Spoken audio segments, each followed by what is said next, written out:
दिख रहा है ना?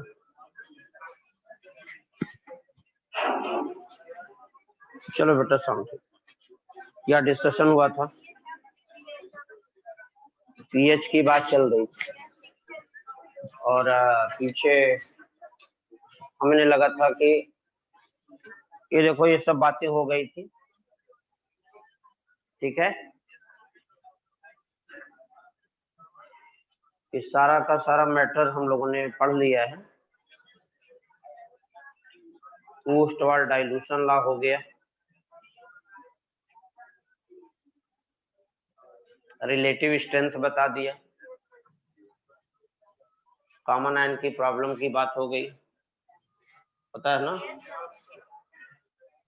किसी को रोज देखा करो, रोज देखते देखते ही याद आ जाए। वाटर की प्रॉब्लम सब याद है? चल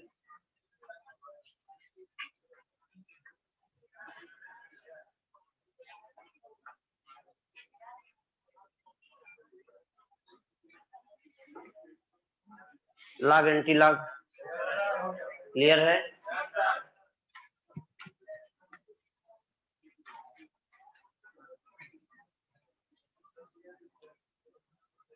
सब कुछ बताया था कि यदि कभी हाइड्रोजन आयन दिया हो तो पीएच आ जाएगा। अच्छा, पीएच दिया हो तो हाइड्रोजन आयन भी आ जाएगा, वैसे आगे समझ। पीओएच दिया हो तो ओएच आयन आ जाएगा, और ओएच आयन दिया हो तो पीओएच। पीके दिया हो के आ जाए, के दिया हो पीके, के भी दिया हो पीके भी निकल जाएगा, पीके भी दिया हो के भी आ जाए। हमने के डब्ल्यू दिया हो पीके डब्ल्यू आएगा, पीके डब्ल्यू दिया हो के डब्ल्यू, सब मान लो ये आपने प्रैक्टिस की। बात बंद करिए, बात को बंद करिए, आगे बढ़ो। उसके बाद डिस्कशन किया था pH of different case. PH different case में बताना था, जिसमें पहला केस मैंने उठाया था कि कोई स्ट्रॉन्ग एसिड, बात नहीं करो भाई, कोई स्ट्रॉन्ग एसिड का पीएच कैसे निकालते। तो मैंने कहा कोई भी स्ट्रॉन्ग एसिड हो पहले उसकी नॉर्मलिटी निकालेंगे। तो स्ट्रॉन्ग एसिड की जितनी नॉर्मलिटी होती है उस एसिड के अंदर उतना ही हाइड्रोजन आयन कंसंट्रेशन, और यदि हाइड्रोजन आयन कंसंट्रेशन एसिड में पता चल गया तो पीएच आ जाए।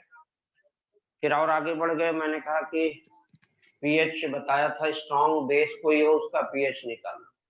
तो स्ट्रॉन्ग बेस का भी पीएच निकालना तो सर्वप्रथम पहले उसकी नॉर्मलिटी, स्ट्रॉन्ग बेस की नॉर्मलिटी निकाल, और स्ट्रॉन्ग बेस की जितनी नॉर्मलिटी उतने ही ओएच आयन, देखो लिखो, और जो ओएच आयन आ गया तो पीओएच आ जाएगा।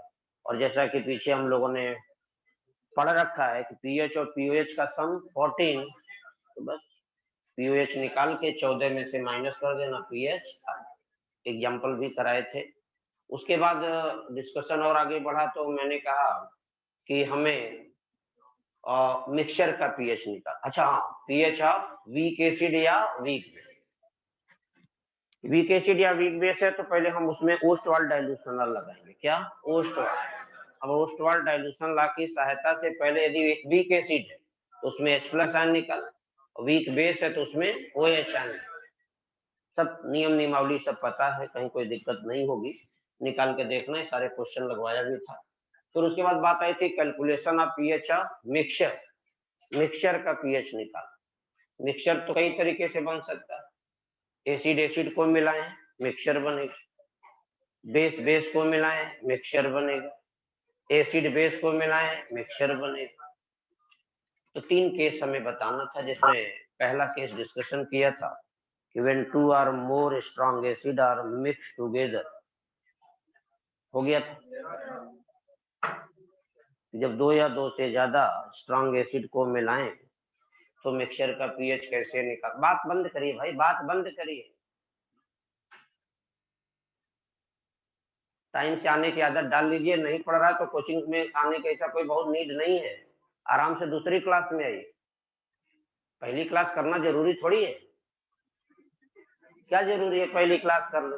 अरे 3 क्लास होती, पहली नहीं किया दूसरी तीसरी कर लो, फिर भी 60% क्लास कर रहे हो बहुत है।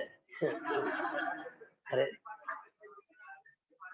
इसलिए कोई भी आप एहसान कोचिंग के ऊपर या सिस्टम के ऊपर मत लगाइए कि नहीं हम आ जा रहे हैं, वही बहुत बड़ी बात है ठंडी में।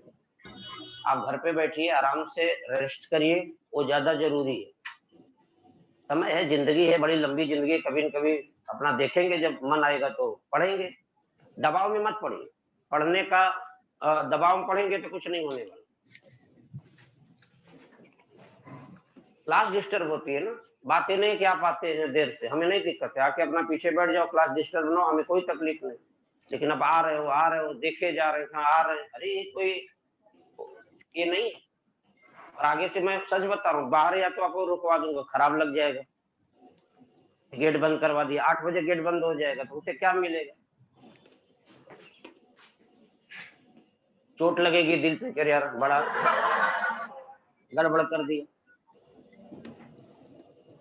लेकिन एक दिन की बात नहीं ना, रोज रोज आप ये करते हैं तो रोज रोज ये नहीं चल पाता। देख लीजिए, सुधारात्मक रवैया अपनाइए, सुधर जाए। इस पीएच की बात हुई, क्योंकि टाइम नहीं है ना, टाइम होता तो हम भी कहते चलो आराम से आओ भाई, हमें क्या जरूरत है, हम भी आते 8:08 बजे, 8:20 पर, 8:25 पर, क्या होगा, कुछ नहीं।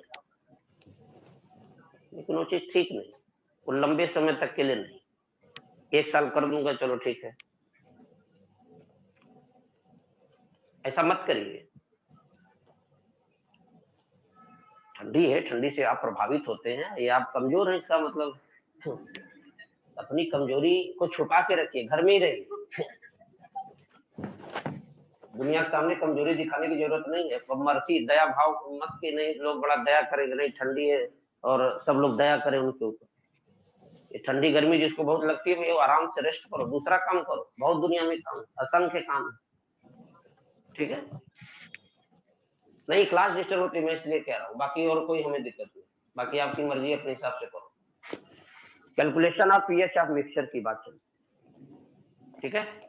तो उसमें मैंने कहा कि मिक्सचर तो 3 तरीके से बने, एसिड एसिड को मिलाएं तो मिक्सचर बनेगा, बेस बेस को मिलाएं मिक्सचर बनेगा, और एसिड बेस को मिलाएं मिक्सचर बनेगा। कहना ये सब जो मिक्सचर की बात होगी, सब पीछे पास्ट में जाके जरा सोचिए। तो मैंने आपको एक पार्ट डिस्कस किया था, और वॉल्यूमेट्रिक एनालिसिस। और वॉल्यूमेट्रिक एनालिसिस में मैंने एक हेडिंग डलवाया होगा कि नॉर्मलिटी ऑफ मिक्सचर, याद आ रहा है? और उसमें मैंने कहा था जब 2 या 2 से ज्यादा स्ट्रॉन्ग एसिड को हम मिलाते हैं तो उनके मिली इक्विवेलेंट या एसिड के ग्राम इक्विवेलेंट ऐड हो जाए, बराबर नहीं होते, ऐड होते। फिर बेस बेस को मिलाते हैं तो बेस और बेस के मिली इक्विवेलेंट आपस में ऐड होते। हम बोलते थे कि जैसे एसिड एसिड मिलाया, मान लो N1V1 प्लस N2V2 बराबर NrVr, हम वहां से मिक्सचर की नॉर्मलिटी निकाल पाते थे। वही काम यहाँ भी करना हो। जब हम बेस बेस मिलाते थे तो उनके भी मिली इक्विवेलेंट आपस में ऐड होते, वहां भी हम नियम लगाते थे N1V1 प्लस N2V2 बराबर NrVr, वहां से नॉर्मलिटी मिक्सचर के निकालते। फिर तीसरा केस आया कि जब हम स्ट्रॉन्ग एसिड स्ट्रॉन्ग बेस को मिलाते करना, फिर वहां पर हम उनके मिली इक्विवेलेंट आपस में ऐड नहीं होते, तो हम लिखते थे कि milli equivalent of acid difference of milli equivalent of base, minus नहीं, डिफरेंस। याद आ रहा है क्या? नहीं याद आ रहा है तो बुकलेट पढ़िए, बुकलेट में सब लिखा हुआ, एक एक लाइन लिखा है। नहीं, इस बुकलेट की बात नहीं कर रहा हूँ, पीछे चैप्टर पास हो गया उसकी बात कर रहा हूँ, वॉल्यूमेट्रिक में लिखा है।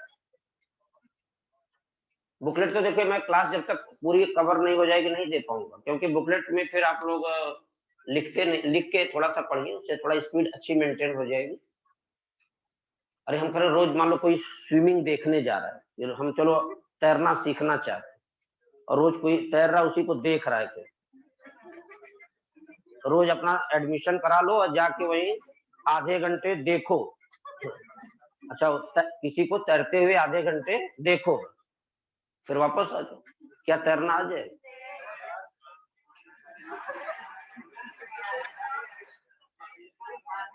उसके लिए पानी में जाना पड़े, कूदना पड़े, तब जाके तैरे। अरे बोलो, बात सही बोल रहा हूँ गलत? तो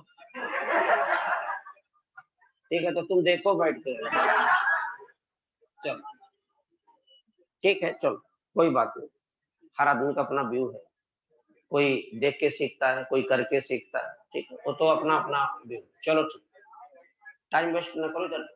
तो ये तो बात हो गई।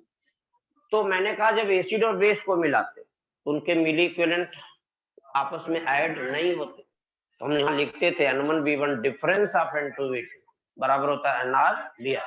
वो कॉन्सेप्ट यदि क्लियर है तो वहीं से आपको यहाँ पे आगे मिलेगी बात। तो आइए खैर बेटा, डिस्कशन में हमने एक पार्ट तो कर दिया था, देखो लिखा था कि मिक्सचर का पीएच निकालना था, और एक देखो हेडिंग भी पड़ा है कि स्ट्रॉन्ग एसिड को मिक्स करें यदि तब क्या होगा, ठीक है। तो फिर वही लिखा कि पहले नॉर्मलिटी निकालें किसकी, मिक्सचर की, रिजल्टिंग सोल्यूशन, और रिजल्टिंग सोल्यूशन की जितनी नॉर्मलिटी आएगी उतना ही H+ आयन होगा उसमें। ये बात हो चुकी है, आगे चलते हैं। खैर उसके बाद बेस भी हो गया था, नहीं बेस वाला पार्ट नहीं हुआ था, तो आइए उसके हेडिंग डाल दीजिए, लिख लीजिए केस। केस क्या चल रहा था, नंबर चल रहा था, केस मिक्सचर था, मिक्सचर में केस जो था ए पार्ट, अब बी पार्ट जरा डाल, बी पार्ट हेडिंग डाल।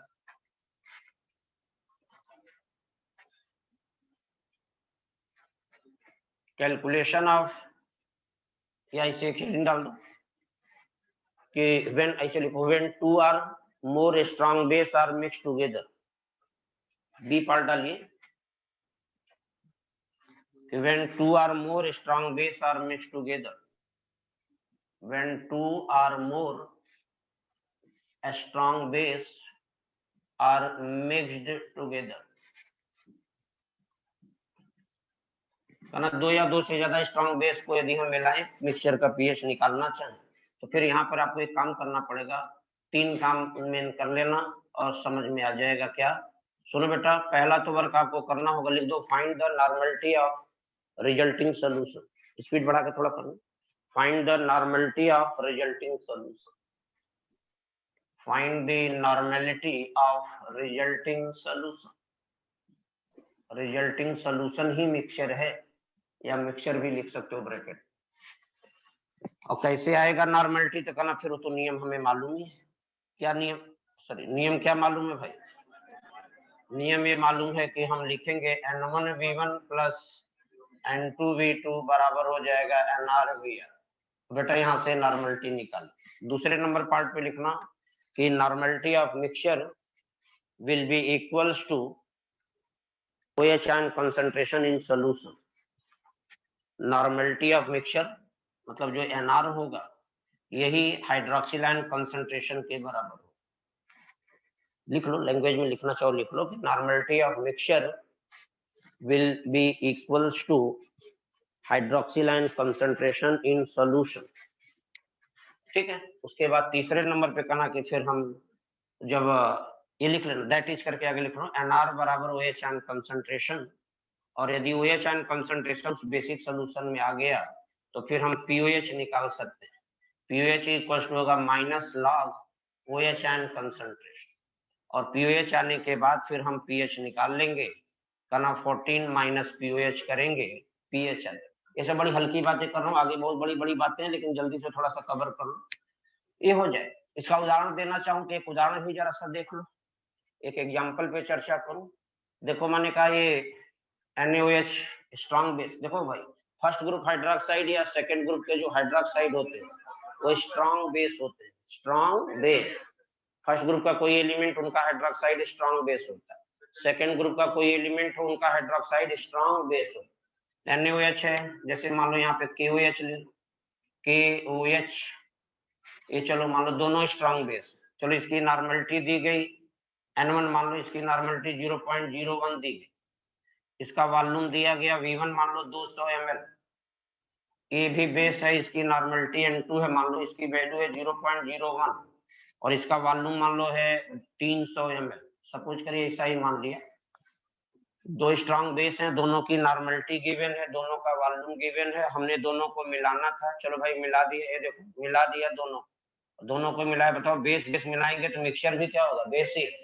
तो बेटा ये कुल मिला के इस मिक्सचर का, मिक्सचर जो बना हमें इसी का पीएच निकालना, क्या पीएच, पीएच निकालना। तो एक काम करो, पीएच तो बाद में निकाल पाएंगे, फर्स्ट हाफ वाले हमारा नियम यहाँ मैंने लिखा भी है कि सर्वप्रथम उस रिजल्टिंग सॉल्यूशन की नॉर्मलिटी निकाल। अच्छा बेटा, बेस बेस मिला रहा हो तो बेस के मिली इक्विवेलेंट आपस में ऐड हो, बेस के ग्राम इक्विवेलेंट आपस में ऐड हो। वॉल्यूम एमएल में दिया तो मिली इक्विवेलेंट ही लो, normality into volume in ML क्या होता है, मिली इक्विवेलेंट। तो milli equivalent of NaOH plus milli equivalent of KOH जोड़ देना, तो मिक्सचर में उपस्थित सॉल्यूट का मिली इक्विवेलेंट आएगा। और यदि अच्छे से आपने पढ़ा है तो याद होगा, तो नियम लगा दो, N1V1 प्लस N2V2 बराबर हो जाएगा NRVN। अच्छा बेटा, N1 बोले तो सब कॉपी में लिखा है, देखते 0.01 V1 200 प्लस 0.01 उसका वॉल्यूम 300, दोनों को जोड़ देना, NR इंटू VR 500, दोनों को मिलाया तो 500 हो जाएगा। बस इसके बाद यहाँ से देखो, यहाँ कितना आया 2, यहाँ 3, 2 और 3 5। कैलकुलेशन आपको स्पीड बढ़ा के जल्दी करते जाना। ये हो गया 500, यहाँ से हो गया NR आ गया 5/500, इसका मतलब ये आ गया 1/100, 1/100 का मतलब हुआ 1 × 10 पावर माइनस। ये बेटा ये मिक्सचर में की नॉर्मलिटी है, और मैंने कहा बेस बेस को मिलाया था, मिक्सचर की नॉर्मलिटी निकाला, जितनी नॉर्मलिटी आएगी उस मिक्सचर में उतना ही OH आयन कंसंट्रेशन, और OH आयन कंसंट्रेशन आ गया तो उस मिक्सचर का POH निकाल, लिखते जाना, POH बराबर minus log OH ion concentration. ये होगा बेटा माइनस लॉग 1 × 10 पावर -2।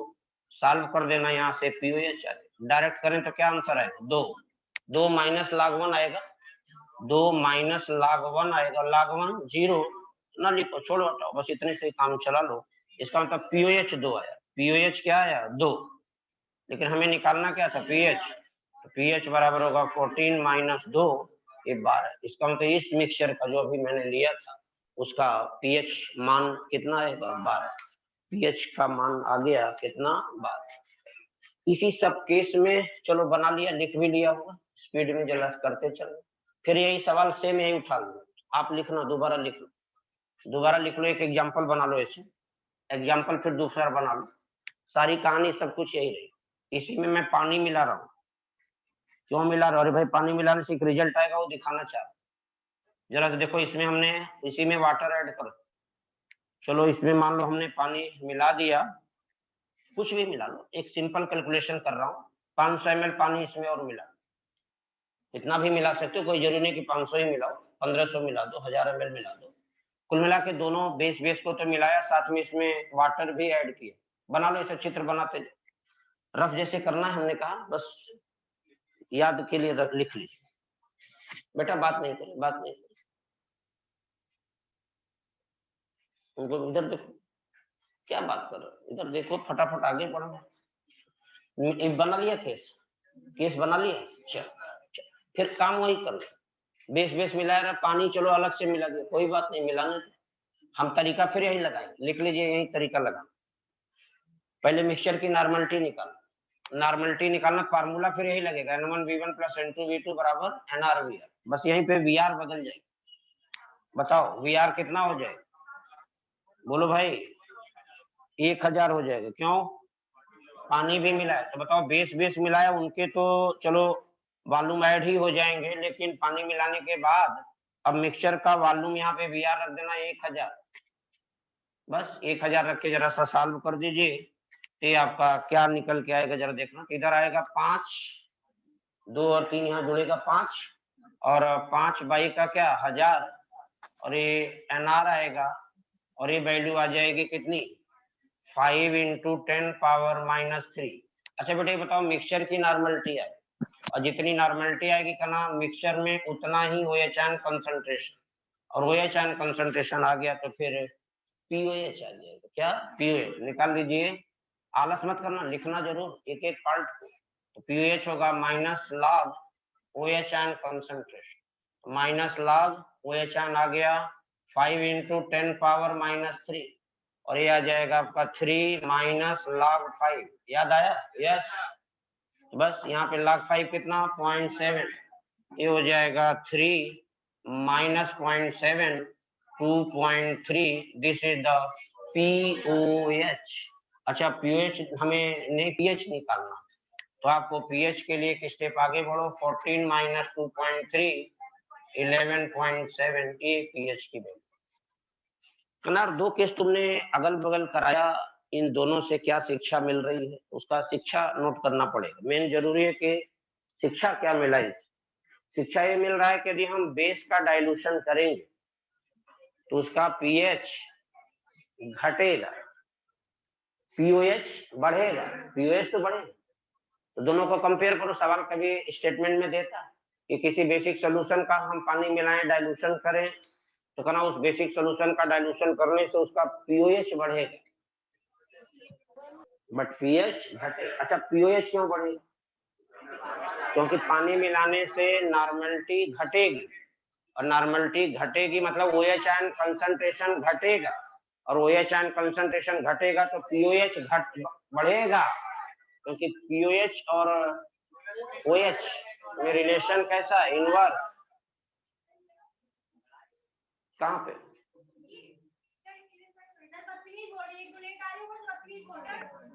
चलो ना बेटा आराम से ऐसे बात, थोड़ा सा शिफ्ट हो जाओ इधर से, थोड़ा सा शिफ्ट हो जाओ, जगह नहीं उधर तो हो गया, पीछे जगह पीछे बैठ जाओ, कोई दिक्कत। ऐसे नहीं करना चाहिए भाई, ये सब तो गलत है। देखो इसीलिए शुक्ला सर ने पिछली बार सुनाया था ना कुछ नारी के बारे में,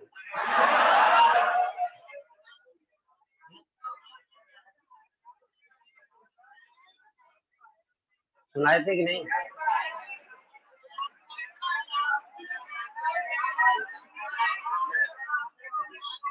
चलो बताओ, शुक्ला सर ने सुनाया था?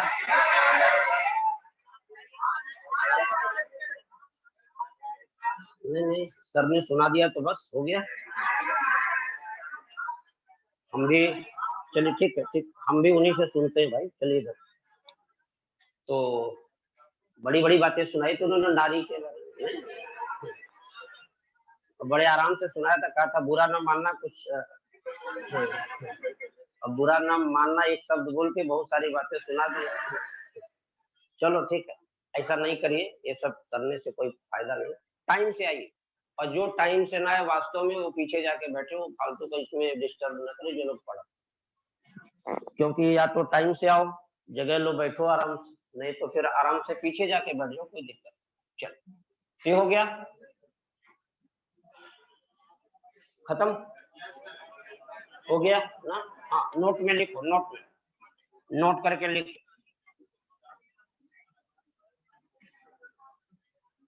नोट करके लिखिए। 1 मिनट, क्या लिखना है लिखो। On dilution of basic solution, on dilution of basic solution,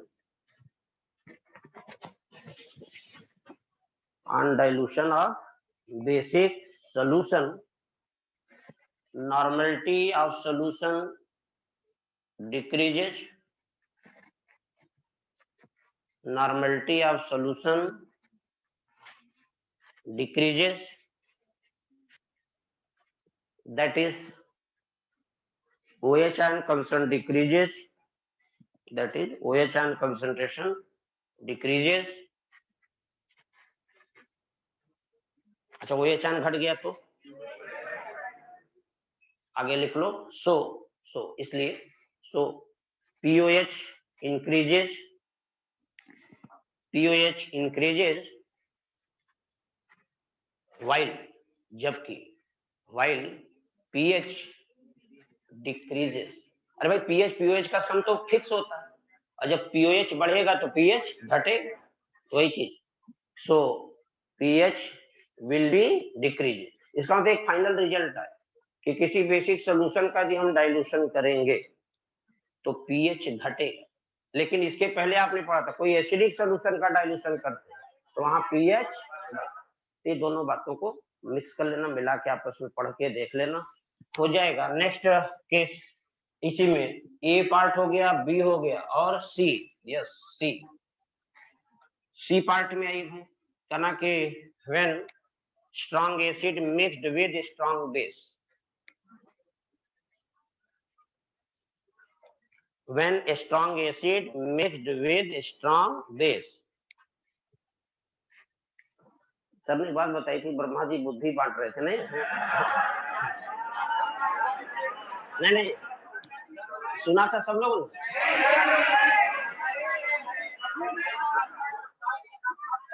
नहीं नहीं सर, चलिए।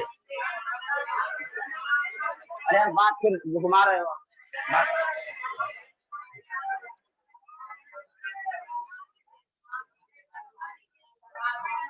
अरे चलो पहले बात करें, बाद में बात करते हैं। सी पार्ट में क्या लिखा है? When strong acid mixed with strong base. अब तीसरा नंबर की बात हम लोग डिस्कशन करेंगे कि जब स्ट्रॉन्ग एसिड को स्ट्रॉन्ग बेस में मिलाएं तब क्या हो। अभी देखो एसिड एसिड मिलाया, बेस बेस मिलाया, अब एसिड और बेस। यहाँ भी बेटा वही काम कर, स्ट्रॉन्ग एसिड और स्ट्रॉन्ग बेस को मिलाते हैं तो वहां पर पहला पार्ट ऐसे बना के लिखना, रोमन अक्षर में से लिखना कि फर्स्ट नॉर्मल फाइंड द, लिखो फाइंड नॉर्मलिटी ऑफ क्या? Resulting solution. Normality of resulting solution कहना वो निकालेंगे कैसे, कहना उसका नियम है। एसिड बेस मिला है, लिख लो बेटा, यहाँ लिखो N1V1 डिफरेंस ऑफ N2V2 ये बराबर हो जाएगा NrVr।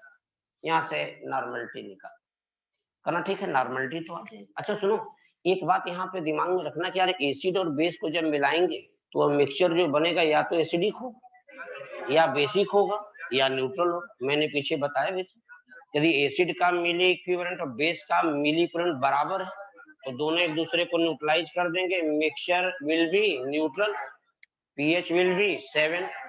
उसका तो निकालना नहीं, उसका तो सीधा सीधा एसिड बेस दोनों का मिली इक्विवेलेंट बराबर है तो मिक्सचर न्यूट्रल होगा, पीएच मान 7 होगा। लेकिन कहना यदि मान लो ऐसा हो जाए कि एसिड का मिली इक्विवेलेंट ज्यादा है बेस से, एसिड का मिली इक्विवेलेंट बेस से ज्यादा है, कहना फिर मिक्सचर एसिडिक, और यदि एसिडिक होगा तो फिर पीएच 7 से कम। और यदि एसिड बेस में मिला रहे हैं, बेस का मिली इक्विवेलेंट ज्यादा है, एसिड का कम, मिक्सचर बेसिक। तो वही लाइन एक लिख रहा हूँ, जरा समझना। कहना यार मिक्सचर की नॉर्मलिटी तो चलो यहाँ से हम निकाल लेंगे, एनआर आ जाएगा, लेकिन एक शर्त यहाँ लिखना, इफ, देखो इफ मिक्सचर, इफ लिखो if mixture is acidic, if mixture is acidic then, if mixture is acidic then normality of resulting solution, then normality of resulting solution, normality of resulting solution will be equals to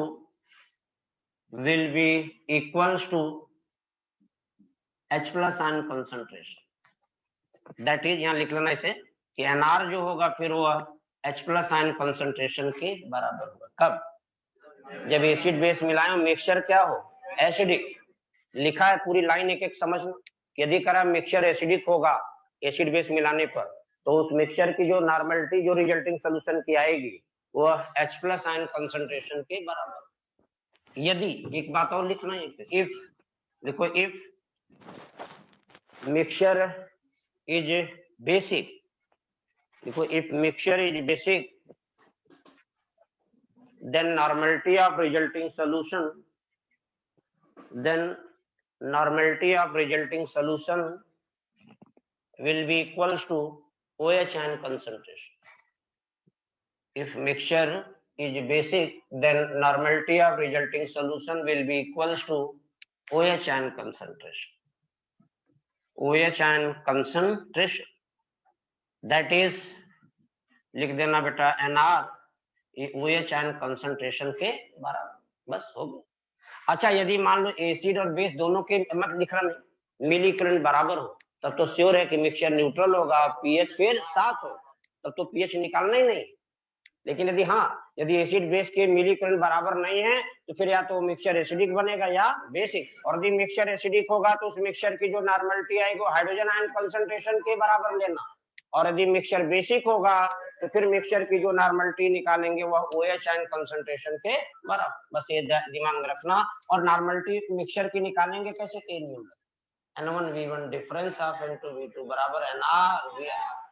आइए एक उदाहरण आपके सामने रख रहा हूँ, example से समझ में आ जाएगा, देख लेना। चलो भाई, मैंने कहा चलो स्ट्रॉन्ग बेस है NaOH और ये स्ट्रॉन्ग एसिड है Cl, और यहाँ पर इस बेस का नॉर्मेलिटी दिया है N1 0.01 और इसका वॉल्यूम दे रखा है बेटा V1 200 ml, और ये हमारा स्ट्रॉन्ग बेस है Cl जिसका नॉर्मेलिटी 0.01 दिया है, इसका वॉल्यूम V2 मान लो 300 ml दिया है, मान लिया है, सब डेटा दिया है। हमने एसिड स्ट्रॉन्ग लिया है, बेस स्ट्रॉन्ग लिया है, दोनों को मैंने मिलाया, कहना ये मिक्सचर बनेगा। इस मिक्सचर का हमें पीएच मान निकालना है, तो ये कहना ये मिक्सचर बना, मिक्सचर का पीएच हमें कैलकुलेट करना है। कहना मिक्सचर का पीएच तो पहले बाद में बताएंगे, पहले सर्वप्रथम मिक्सचर की नॉर्मलिटी निकालेंगे। अच्छा बेटा नॉर्मलिटी तो चलो निकालेंगे, चलो अच्छा पहले निकालो नॉर्मलिटी निकालो। तो सर्वप्रथम पहला काम करो भाई, नॉर्मलिटी निकालना है। तो नॉर्मलिटी कैसे निकलेगा, N1V1 डिफरेंस ऑफ N2V2 बराबर NRVR करना यहाँ से बेटा। अच्छा बताओ N1V1 क्या है, मिली, ये देखो दोनों को मल्टीप्लाई करो, ये आएगा मिली इक्विवेलेंट ऑफ बेस, और इसको मल्टीप्लाई करो क्या आएगा, मिली इक्विवेलेंट ऑफ एसिड। बताओ बेस का मिली इक्विवेलेंट कितना आएगा, 2, बोलो भाई, और एसिड का मिली इक्विवेलेंट 3। यहाँ सोचो कि बेस का मिली इक्विवेलेंट कम है, एसिड का ज्यादा, इसका तो मिक्सचर एसिडिक होगा, मिक्सचर एसिडिक, ये आपने डिसाइड कर, ये अनाउंस हो चुका मिक्सचर बेस। तो कहना का मतलब ये है कि हमने यहाँ लिखा 2 और इसका मिली करंट आया था 3, तो डिफरेंस बराबर हो जाएगा NRVR। बेटा बताओ VR कितना, 500, तो वॉल्यूम 200 300 मिलाओगे मिक्सचर का वॉल्यूम तो 500 हो ही जाए, मिक्सचर का वॉल्यूम तो 500, यहाँ डिफरेंस कितने का है 1, बराबर हो जाएगा NR इंटू 500, तो इसको इधर ले आ देना, तो यहाँ से आ जाएगा NR। NR कितना आया भाई 1/500, मतलब 0.2 हो जाएगा ना, इसका मतलब 2 × 10⁻⁻3, समझ आ गया ना, ये आ गया NR करना। लेकिन जो मिक्सचर हमने पहले ही डिसाइड कर दिया, मिक्सचर क्या था एसिडिक, इसका मतलब जो NR आया है ये H+ आयन कंसंट्रेशन के बराबर होगा कि नहीं होगा, बस हो गया काम। इसका मतलब मिक्सचर के अंदर आपने H+ आयन कंसंट्रेशन पता कर लिया, और मिक्सचर में यदि हाइड्रोजन आयन कंसंट्रेशन आ गया तो मिक्सचर का पीएच आ जाएगा, निकाल लो जल्दी से, लिख लो पीएच बराबर negative log of H+ ion concentration, तो ये हो गया माइनस का लॉग 2 × 10⁻³ सॉल्व करेंगे तो आएगा 3 माइनस log 2, log 2.3 तो 2.7। इसका मतलब जो मिक्सचर होगा एसिडिक होगा, उसका पीएच मान आएगा 2.7। कोई परेशानी तो नहीं है, लगा लेना, क्वेश्चन हो जाएगा। तो बहरहाल एक केस था कि हमने जब मिलाया किसको, एसिड और बेस, ठीक है देख लेना लग जाए, कोई दिक्कत तो नहीं है ना। अच्छा मान लो यही मिलाते और मिक्सचर बेसिक आता, तो ये जो NR आता फिर OH आयन के बराबर कर लोगे भाई, और OH आयन से फिर क्या निकालना POH, POH आए 14 में से माइनस करना, सब कुछ क्लियर है एकदम, आगे बढ़ते चले। अब आइए जरा सा एक नया आर्टिकल पे बात करेंगे, एक हेड डाल दो जरा। तो चलो देखो हमने क्या मिला भाई, स्ट्रॉन्ग एसिड का पीएच निकाला, स्ट्रॉन्ग बेस का पीएच निकाला, फिर मैंने किसका वीक एसिड का पीएच निकाला, वीक बेस का पीएच निकाला। आज हम जो अब डिस्कशन करेंगे वो हमारा होगा कि पीएच, हाँ फिर मिक्सचर का बताया, मिक्सचर में क्या बताया था, एसिड एसिड एसिड एसिड मिला दो तो पीएच निकाला, बेस बेस मिला दो तो पीएच निकाला, एसिड और बेस मिला दें तो पीएच मान निकाल लिया। अब हेडिंग डाल दो, लिख लो हेडिंग डाल दो, लिखो कैलकुलेशन ऑफ, नोट करिए लिखिए, कैलकुलेशन ऑफ, एक नया केस बनाना।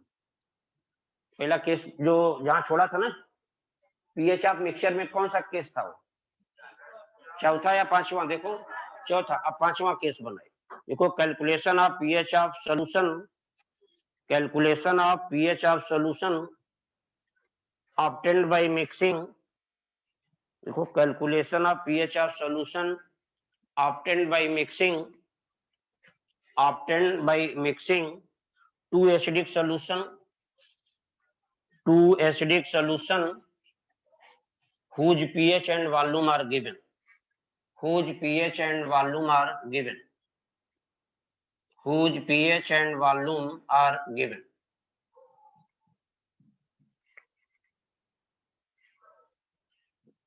ठीक है, अब वो कह रहा है कि हमें दो ऐसे एसिड हैं जिनका पीएच भी दिया है और वॉल्यूम भी दिया है, और उनसे मिक्सचर बनाओ और उस मिक्सचर का क्या निकालो, पीएच।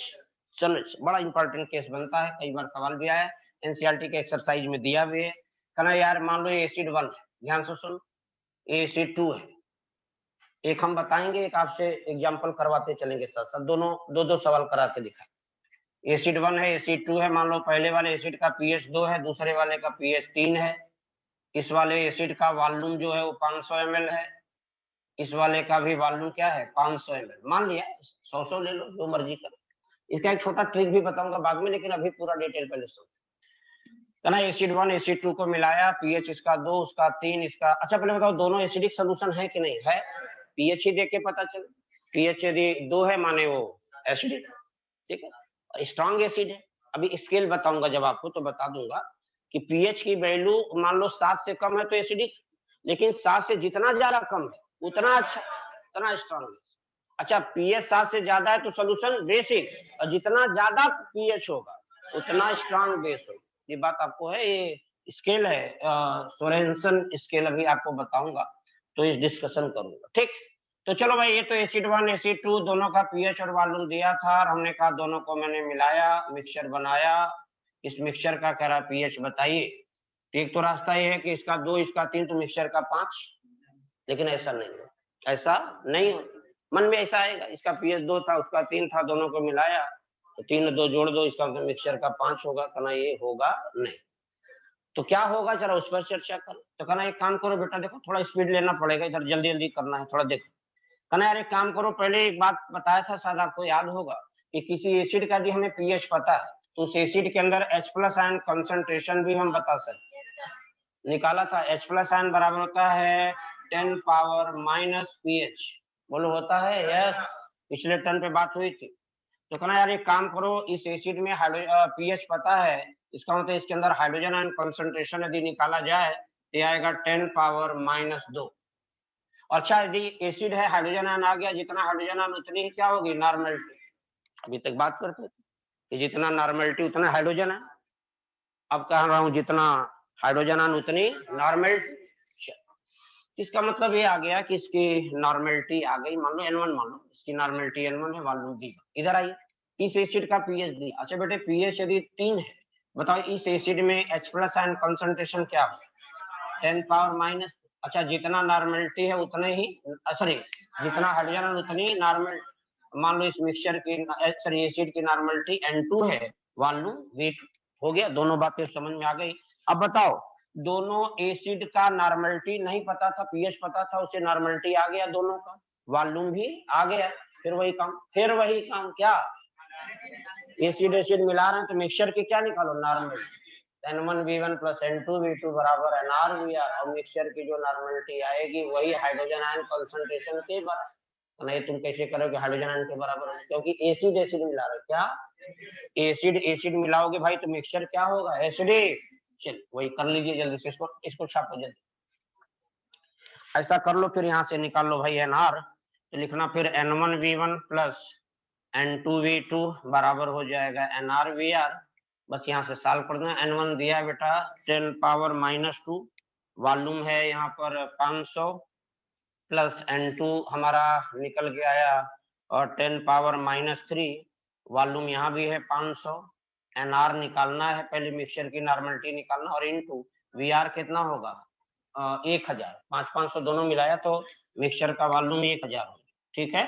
ठीक है, अब जैसा सॉल्व कर लो जल्दी से, तो यहाँ पर आ जाएगा, सुनो, तो ए 500, ए भी 500, तो आप एक काम करो 500 कॉमन ले, 500 कॉमन ले लो, अरे यार इसमें से लो, तो यहाँ क्या होगा 10 power minus 2 plus 10 power minus 3, ये पहले कॉमन लो बता रहा हूँ, यहाँ पे 500 कॉमन बराबर हो जाएगा क्या Nr इंटू 1000।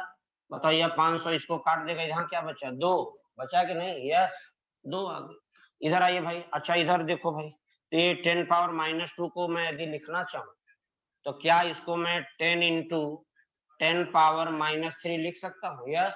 अरे 10 पावर -2 को लिखो तो 10 इंटू 10 पावर -3 करोगे, साल करोगे तो यही तो आएगा। थोड़ा सा इसे करके लिख दिया, प्लस 10 पावर -3 तो पहले से था। अब देखो जरा सा, यहाँ पे कुछ नहीं तो यहाँ 1 इंटू 10 पावर -3, फिर 10 पावर -3 यदि कॉमन लोगे तो क्या होगा? 10 प्लस 1, यहाँ का 1 जुड़ेगा, कितना? 11।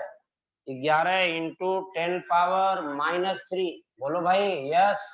और ये बराबर हो जाएगा NR इंटू 2, मैं डायरेक्ट कर रहा हूँ, समझ लेना।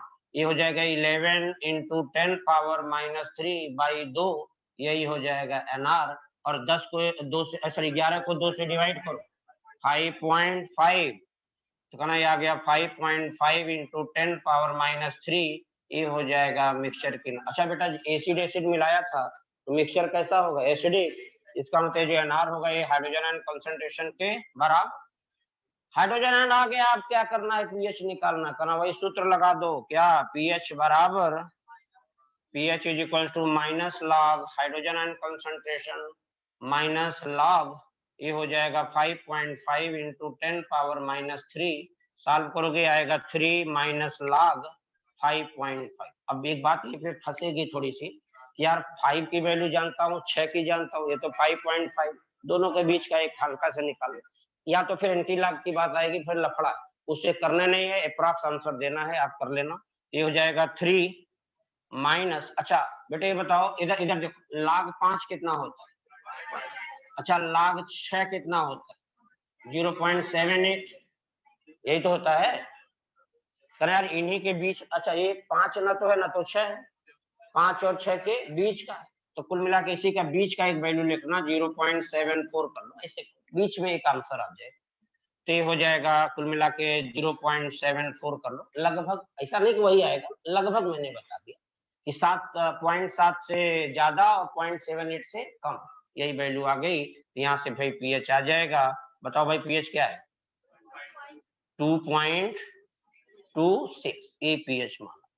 मतलब तरीका केवल आपको समझना है कि दो एसिड हो, दोनों के पीएच दिए हो, दोनों के वॉल्यूम दिए हो, उन दोनों एसिड को मिलाया जाए, मिक्सचर का पीएच कैसे निकालेंगे, तो हमने आपके सामने बात रख दिया। क्या रख दिया? ध्यान से देखो, कुछ नहीं करना था, एसिड का पीएच मालूम था तो पहले उससे क्या आ गया? हाइड्रोजन है। इधर इधर इधर देखो, क्या उधर देख रहे हो? इधर देखो, इधर देखो, यहाँ पे क्या बात कर रहे हो? कुछ जीवन में ऐसा करो लोग तुम्हें देखे, क्या फालतू दुनिया में तुम देखते हो? कितने लोगों को देखोगे? बहुत लोग हैं, इसलिए देखना बंद करो, कुछ ऐसा काम करो कि दुनिया के लोग तुम्हें देखें कि नहीं डॉक्टर साहब से चलो मिलो।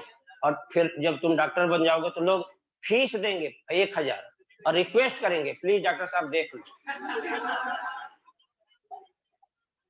कितना अच्छा काम है, समझो।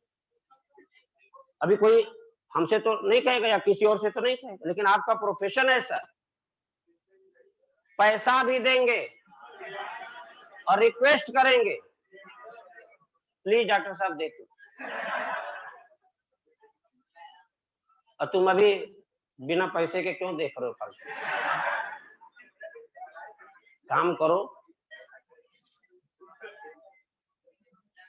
फिर आराम से देखो, पैसा भी लो, देखो इधर सुनो, समझ आ गया ना? एक दूसरा एग्जांपल आप कर लेना घर पे, मैं केवल दे रहा हूँ, उसको लगा लेना, घर पे ट्राई कर लेना। एक उदाहरण सामने रख रहा हूँ, उसको लगा। चलो भाई एक केस जरा सा बना लो, ठीक है? चलो एक उदाहरण घर के लिए करना, लिखना है क्या इधर? चलो एग्जांपल करके लिखो। मैंने कहा कि मान लो इसका वो दिया है, पीएच की वैल्यू दी गई, सपोज करो कि इसमें मान लो दे दिया पीएच, कुछ भी ले लो, चलो चलो हम ले रहे हैं, अपने हिसाब से कर ले कि ये दिया मान लो एसिड 1 और ये है एसिड 2, घर पे लगाना जरा। इसका पीएच दिया मान लो 3, इसका पीएच है 3, इसका पीएच है मान लो 5, इसका वॉल्यूम है 100 ml और इसका भी 100 है।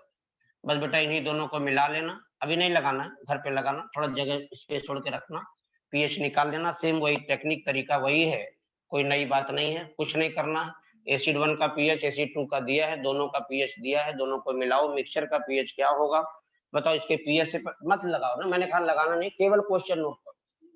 तो यहाँ से हाइड्रोजन आयन इसका उसका निकालना, जितना हाइड्रोजन आयन वही नॉर्मेलिटी होगी, फिर मिला उला के देख लेना, एनआर निकालना, जो एनआर आएगा वही H+ आयन होगा, और मिक्सचर में हाइड्रोजन आयन आ गया तो पीएच आ जाएगा। एक दूसरा हेडिंग डालिए, लिखिए। अभी मैंने क्या हेडिंग डलवाया था, calculation of pH of solution obtained by mixing two acidic solution whose pH and volume are given. Next एक केस बनाओ, केस नंबर 6 लिख लो। Calculation of pH of solution, calculation of pH of solution obtained by mixing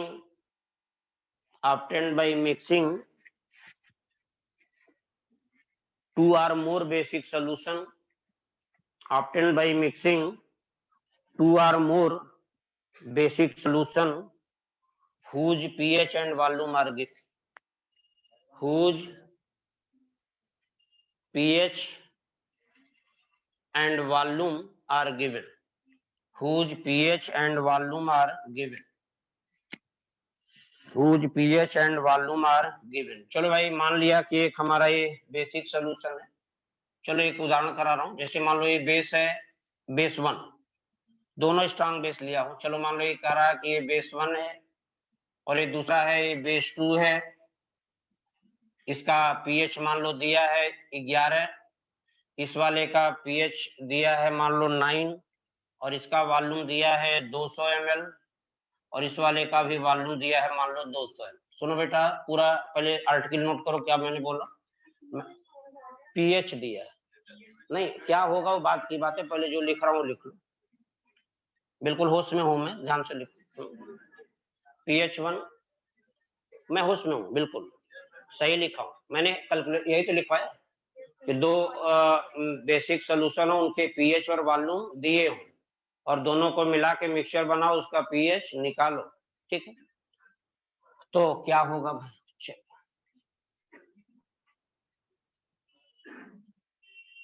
चल ये हो गया, ये mixture बन गया बेटा, करा है कि मिक्सचर है।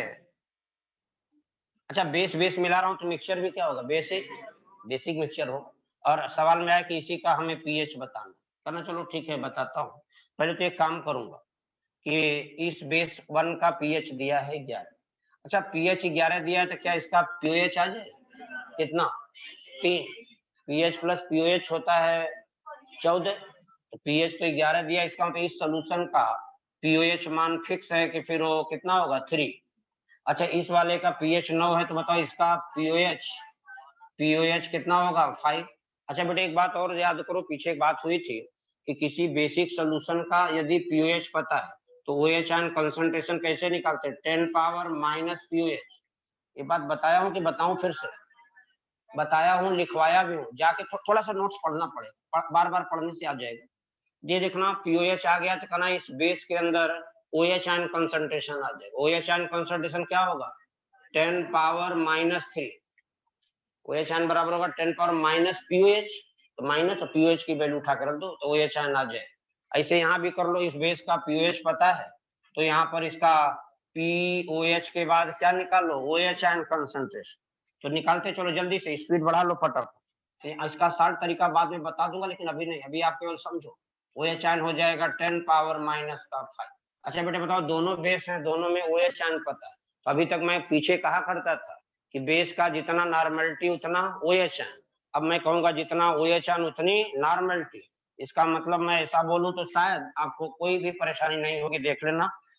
इसका OH आयन आ गया, इसका मतलब यही इसकी क्या है नॉर्मेलिटी। तो चलो मान लो पहले वाले की नॉर्मेलिटी N1 है, इसका वॉल्यूम पहले से दिया है V1 200, इस वाले का जितना OH आयन है कहना यही नॉर्मेलिटी है N2 मान लो, इसका वॉल्यूम यहाँ पे V2 ये दिया है, V2 दे रखा है इतना। तो कहने का मतलब बस समझ में आ गया कि दोनों का नॉर्मेलिटी और वॉल्यूम पता चल गया। बोलो पता चल गया क्या, यस। बस दोनों को फिर मिलाना है, और मिक्सचर की पहले आप नॉर्मेलिटी निकालो, क्या नॉर्मल, मिक्सचर की जितनी नॉर्मेलिटी होगी उतना ही OH आयन कंसंट्रेशन, क्योंकि बेस बेस मिला तो मिक्सचर बेसिक। नोट कर लो, ये सब लिख लिया। चलो लिख लिया तो आप हेडिंग ऐसे आगे हेडिंग नहीं उसी में सॉल्व कर लो। लिख लो N1V1 प्लस N2V2 बराबर हो जाएगा बेटा NRVR।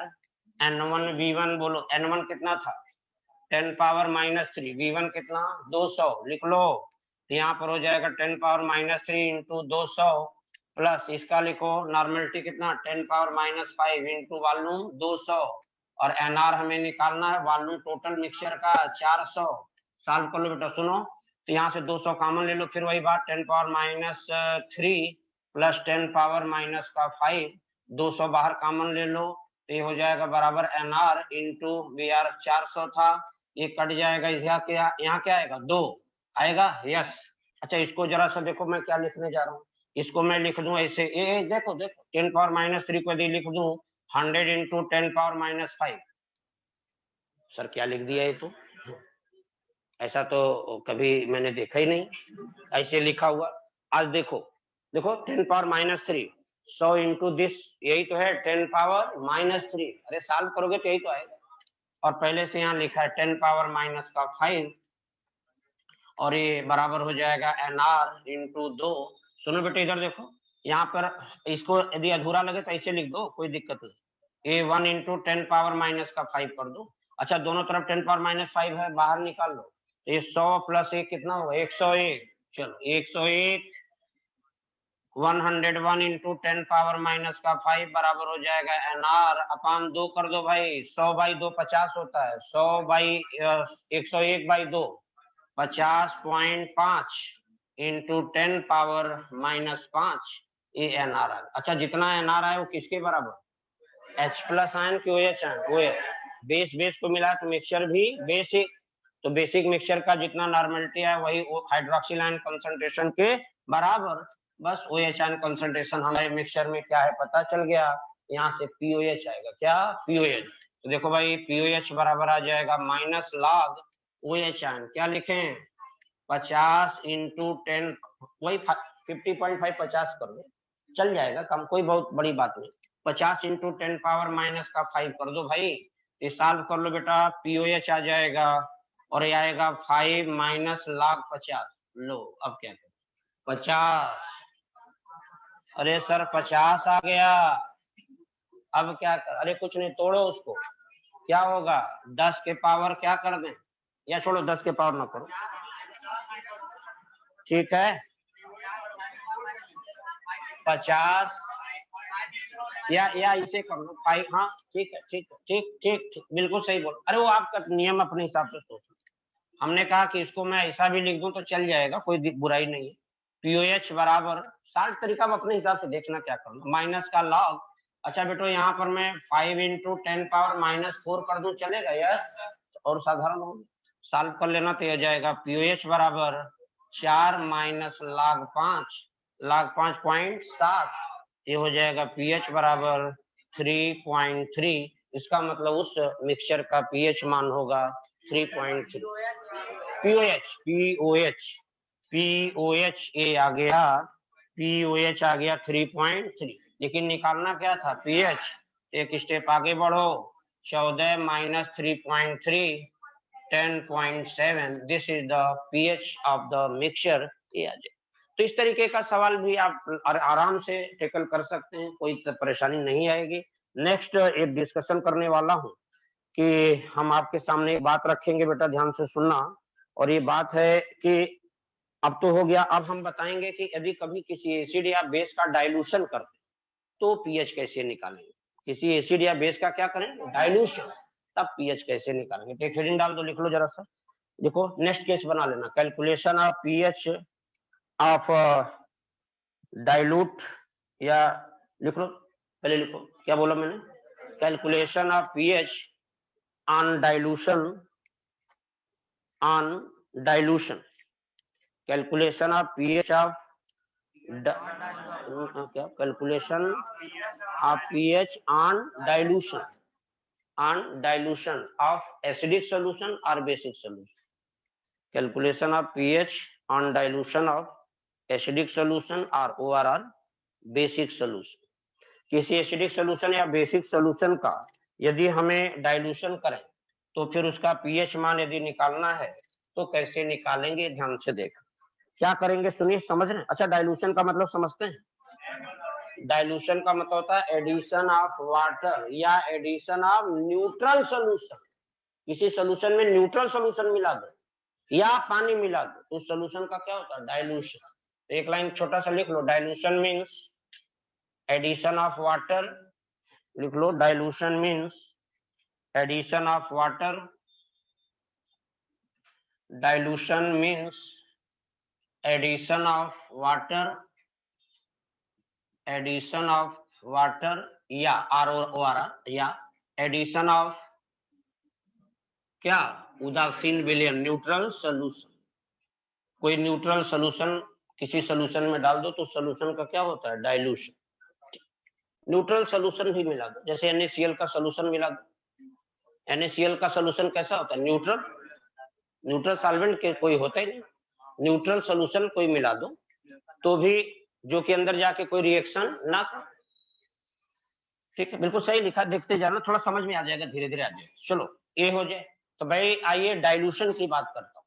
कहना यार तुमने पीछे बताया था वॉल्यूमेट्रिक, इसीलिए पढ़ा था हम लोगों ने कि कभी किसी सोल्यूशन का हम डाइल्यूशन करते हैं तो बताओ क्या होता है, सोल्यूशन में उपस्थित सॉल्यूट का अमाउंट चेंज होता है? नहीं, घट नहीं जाता। नॉर्मेलिटी घटेगी, वॉल्यूम बढ़ेगा, मोलैरिटी घटेगी, वॉल्यूम बढ़ेगा, लेकिन सोल्यूशन में उपस्थित सॉल्यूट का मिली इक्विवेलेंट या सॉल्यूट का ग्राम इक्विवेलेंट या सॉल्यूट का मोल या सॉल्यूट का मिली मोल, अरे कुल मिला के अमाउंट, ये जो इतनी बातें बोला इसका मतलब अमाउंट वो चेंज।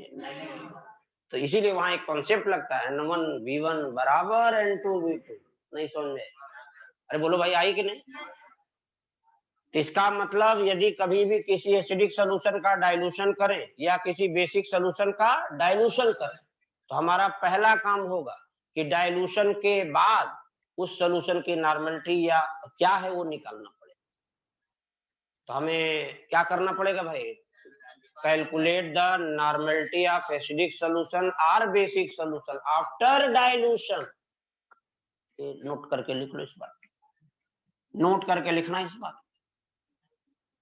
कि पहला काम हमें क्या करना, तो लिख देना फाइंड द, लिख लो नोट में लिख लो, find the normality of acidic solution और basic solution,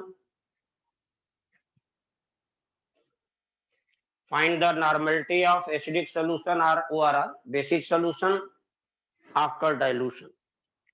after dilution, dilution के बाद उस एसिडिक सोल्यूशन या बेसिक सोल्यूशन की हम नॉर्मेलिटी निकालेंगे। कैसे निकालेंगे कहना, वो पीछे पढ़ा है, ठीक है, लिख लो, पीछे वॉल्यूमेट्रिक में पढ़ रखा, ठीक है। तो जाके वहां पर पढ़ना, देखो ऐसे कर लेना N1V1 और बराबर N2V2।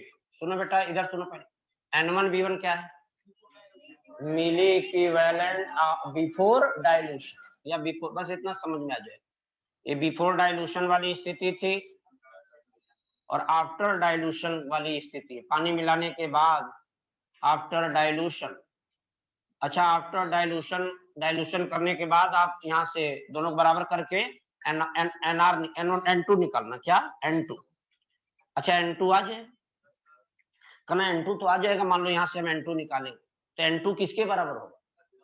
अब यदि हम किसी, सुनो सुनो सुनो, यदि हम एसिड का डाइल्यूशन करेंगे तो यह N2 जो आएगा पानी मिलाने के बाद वो हाइड्रोजन आयन कंसंट्रेशन के बराबर, और यदि वह बेसिक सोल्यूशन का डाइल्यूशन किया गया है N2, फिर इसका N2 जो निकल के आएगा वो या तो H+ आयन कंसंट्रेशन के बराबर होगा या वो H। अब डिपेंड करता है कि किस सोल्यूशन का आपने डाइल्यूशन किया है, एसिडिक का या बेसिक। बात हजम हुई कि नहीं, पहले थोड़ी बहुत आइडिया लग गया। क्वेश्चन के माध्यम से और आइडिया लग जाएगा। क्वेश्चन नोट करो जरा, लिखो भाई, लिखो, on dilution of, question note करिए, on dilution of 1 ml of 0.1 normal H2SO4 solution. मैंने बोला on dilution of 1 ml of 0.1 normal H2SO4 solution H2SO4 solution, comma लगा के लिखना, now volume becomes 10 liter, now volume becomes 10 liter, comma लगा के लिखो, find the normality of diluted solution, find the normality या find the pH लिख लो, find the pH of diluted solution, find the pH of diluted solution। चलो भाई मैं बात कर रहा हूं, जरा समझना जरा। ये केस है H2SO4 का, H2SO4 का सोल्यूशन है, इसकी नॉर्मेलिटी दी गई है 0.1, इसका वॉल्यूम दिया है 1 ml। सुनो, अब इसमें करा, इसको डाइल्यूटेड किया गया, इट मींस इसमें वाटर मिलाया। ये देखिए, इसमें जब पानी मिलाया तो करा इसका वॉल्यूम अब जो है, नाउ वॉल्यूम बिकम्स 10 लीटर। पहले 1 ml था, अब उसका वॉल्यूम V2 जो है 10 लीटर हो गया। 10 लीटर मतलब समझना, 10,000 ml। अरे एक ही वॉल्यूम यहाँ ml में, तो वो भी ml में ले, या तो इसको लीटर में लेना, इसको फिर लीटर में बदलना पड़े, ठीक, वो एक ही रूप में लेना। तो चलो भाई, सोल्यूशन H2SO4 का नॉर्मलिटी 0.1 था, नॉर्मल वॉल्यूम 1 ml था, पानी मिला दिया, अब करा वॉल्यूम अब उस सोल्यूशन का 10 लीटर हो गया, इसका मतलब वॉल्यूम जो V2 है वो 10,000 ml हो गया। तो सुनो बेटे, पानी मिलाने के, ये मान लो पहले नॉर्मलिटी N1 थी, वॉल्यूम V1 था, पानी मिलाया, अब वॉल्यूम V2 इतना हो गया, तो क्या अब पानी मिलाने के बाद इस सोल्यूशन की नॉर्मलिटी N2 निकाल सकते हो यार? अच्छा बताओ, पानी मिलाने से क्या H2SO4 का मिली इक्विवेलेंट चेंज होगा? नहीं। तो जितना मिली करंट पहले था उतना ही बाद N1V1 बराबर N2, बस एक कर दीजिए, लगा दीजिए, मेरे साथ जरा काम करते चलो, स्पीड बढ़ाते। N1V1 बराबर हो जाएगा N2V2, और यहाँ से N1 दिया था 0.1, वॉल्यूम था 1, N2 निकालना है, V2 है 10,000 ml, साल पर यहाँ देखो 0.1 होगा, N2 बराबर आ जाएगा कितना, 10 पावर -5, इसका मतलब ये आ जाएगा 1 × 10 पावर -5। सॉल्व करके देखना, ये N2 है। N2 मतलब समझ रहे हैं, normality after dilution, normality after dilution. N2 लिख लेना चाहे तो ये है नॉर्मेलिटी आफ्टर डाइल्यूशन, डाइल्यूशन के बाद सॉल्यूशन की नॉर्मलिटी आ गई। अच्छा, नॉर्मलिटी आ गई तो कहना यार ये है नॉर्मलिटी जो N2 आई OH आयन के बराबर हो जाए। सर यह तो H+ आयन के बराबर होगी। क्यों सर? क्योंकि इसमें सर एसिडिक सॉल्यूशन है। कैसा? H, बस हो गया, सर ने भी मान लिया भाई। चलो ठीक है कि N2 जो आया है, कहना यही हाइड्रोजन आयन कंसंट्रेशन उस डाइल्यूटेड सॉल्यूशन में हाइड्रोजन आयन पता चल गया। N2 आया मतलब वही हाइड्रोजन आयन आ गया। तो डायरेक्ट यहाँ से बेटा pH निकाल लेना, -log 1 × 10 पावर -5, शुद्ध बात यदि करा जाए तो pH 5 आ जाए। कितना? 5। अच्छा, सवाल में तो आ गया कि चलो यार, अच्छा जरा सा एक बात देखो, फील भी हो रहा हो, पीछे बताया वही फील जरा सा थोड़ा लो। अच्छा जरा सा बताओ, जब मैंने इसका डाइल्यूशन नहीं किया था, डाइल्यूशन जब नहीं किया, तब बताइए इस सोल्यूशन की pH क्या रहा हो? डाइल्यूशन जब नहीं किया था तो इसका pH 1 था, पानी नहीं मिलाया था। अरे भाई, पानी जब नहीं मिलाया तो इसकी नॉर्मलिटी थी कितनी? 0.1 माने 1 × 10 पावर माइनस, जो नॉर्मलिटी वही हाइड्रोजन आयन का। तो pH निकालोगे तो क्या आएगा? 1।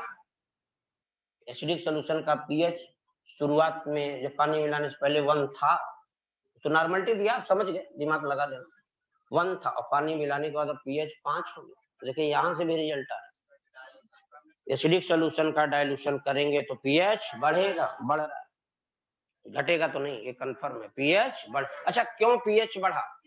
क्योंकि उस सॉल्यूशन का डाइल्यूशन करने पे नॉर्मलिटी घटेगी।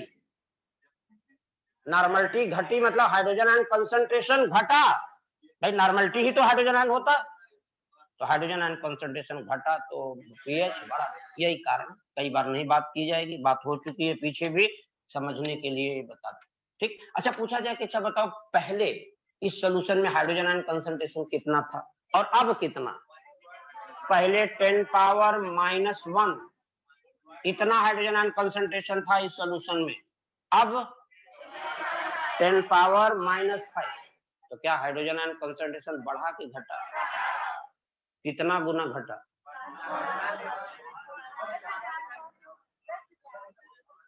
5 नहीं, कितना? अरे भाई इधर सुनो, 1 × 10 पावर -1। यार छोड़ो, ऐसे ना करो ना, सुनो सुनो भैया। 10 पावर -1 पहले हाइड्रोजन आयन, अब 10 पावर -5 हो। पहले बताओ बढ़ा कि घटा? कितना घटा? 5 टाइम नहीं घटा, 10,000 टाइम घट गए। अरे सुनो यार, इधर देखो ना, ये 10 पावर, हमारी बात सुनिए, समझ में सब आएगा, आप ज्यादा एनालिसिस मत करो। 10 पावर -1 से इतना हुआ, तो इसमें पहले 10,000 से क्या करो? मल्टीप्लाई। तो 10,000 से मतलब 10 के पावर 4 से मल्टीप्लाई करो, 1 पावर -1 आएगा। तो यह तब आएगा जब 10,000 से मल्टीप्लाई। इसका मतलब हुआ कि यह घटा है 10,000 टाइम। ऐसे करके सवाल आएगा, अभी देखो, घटा कि बढ़ा, तो बढ़ा तो कितना गुना बढ़ा, घटा तो कितना गुना घटा, ऐसा करके आएगा। तो सवाल आप विचार कर सकते हैं, बता सकते। ठीक है, ये हो जाएगा। एक सवाल और जल्दी से नोट कर लो, फटाफट इसी में लगा लो। लिखो भाई, लिखो। लिखो कि 10 ml ऑफ, लिखो 10 ml ऑफ H2SO4 सॉल्यूशन। देखो क्वेश्चन पे, 10 ml of H2SO4 solution whose pH is equals to 1, whose pH equals to 1। मैंने कहा 10 ml of H2SO4 solution whose pH is equals to 1। देखो after dilution of solution, after dilution of solution volume becomes 10,000 ml। after dilution of solution, after dilution of solution volume becomes 10,000 ml। find the pH of solution after dilution, find the pH of solution after dilution, find the pH of solution after dilution। चलिए पहले बताओ किसका solution था? HCl। ये देखना HCl का solution है, H2SO4 का सॉल्यूशन। अच्छा, H2SO4 सॉल्यूशन की नॉर्मेलिटी, सॉरी पीएच दिया था, कितना? पीएच कितना था? 1। अच्छा पीएच 1 था, तो बताओ इसमें हाइड्रोजन आयन कंसंट्रेशन क्या था? 10 पावर माइनस पीएच करो ना, इसका मतलब 10 पावर -1, वही 1 × 10 पावर -10 लिख लो, सही चल जाए। तो पहले हाइड्रोजन आयन इतना, अच्छा जितना हाइड्रोजन आयन था वही क्या थी? नॉर्मल, पहले पानी मिलाने से पहले। अच्छा इसका वॉल्यूम कितना था? 10 ml, कहना 10 ml वॉल्यूम था, पीएच दिया था, उससे नॉर्मलिटी पता चल गई।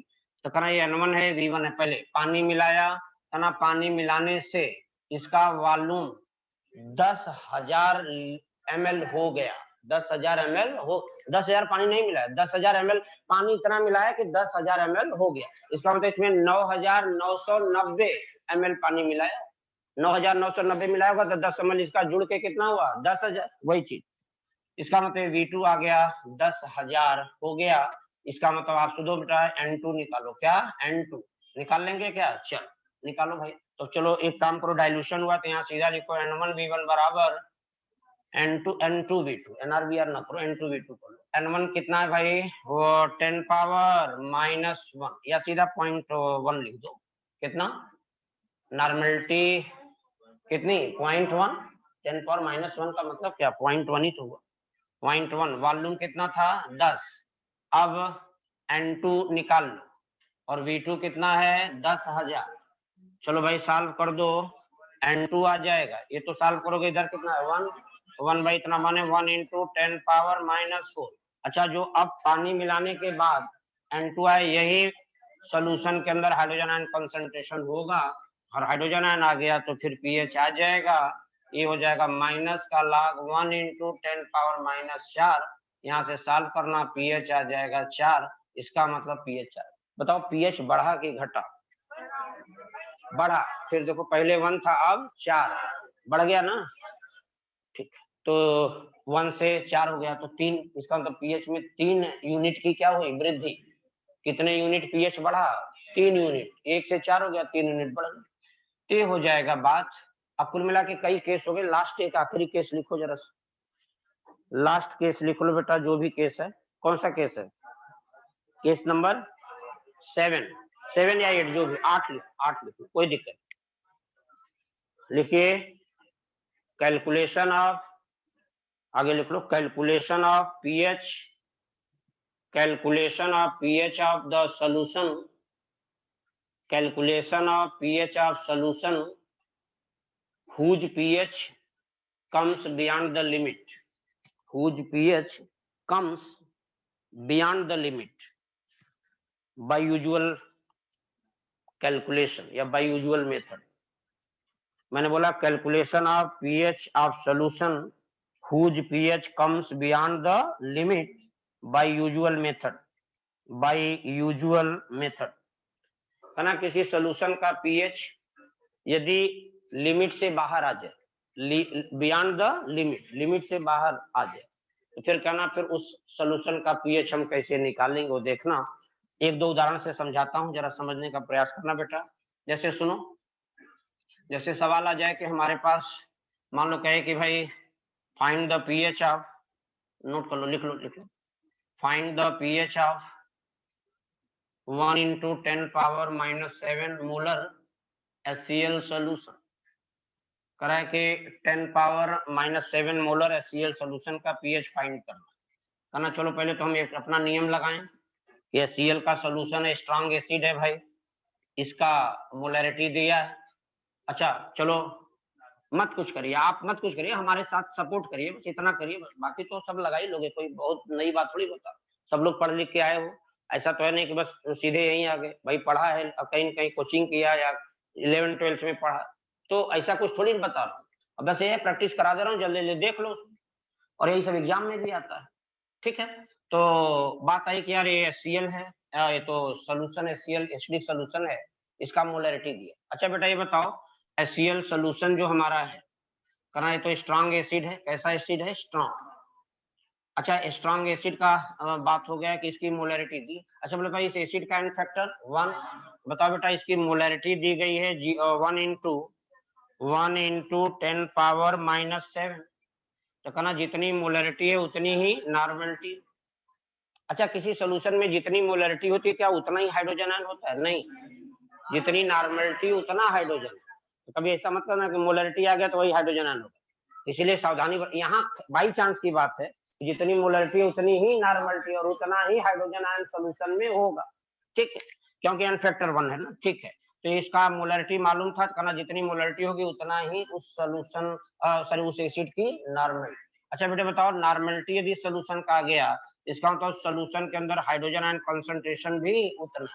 बताओ बेटा हाइड्रोजन आयन कंसंट्रेशन सोल्यूशन में आ गया तो क्या इस सोल्यूशन का पीएच आ जाएगा? यस, कहना पीएच बराबर हो जाएगा माइनस लॉग, लिख लेना, negative log of hydrogen ion concentration करना, और इसका मतलब माइनस का लॉग, और हाइड्रोजन आयन कंसंट्रेशन आया 1 × 10⁻⁷, और इसको सॉल्व कर देना तो यहाँ से पीएच आएगा, पीएच की वैल्यू आएगी 7, जो कि सही नहीं।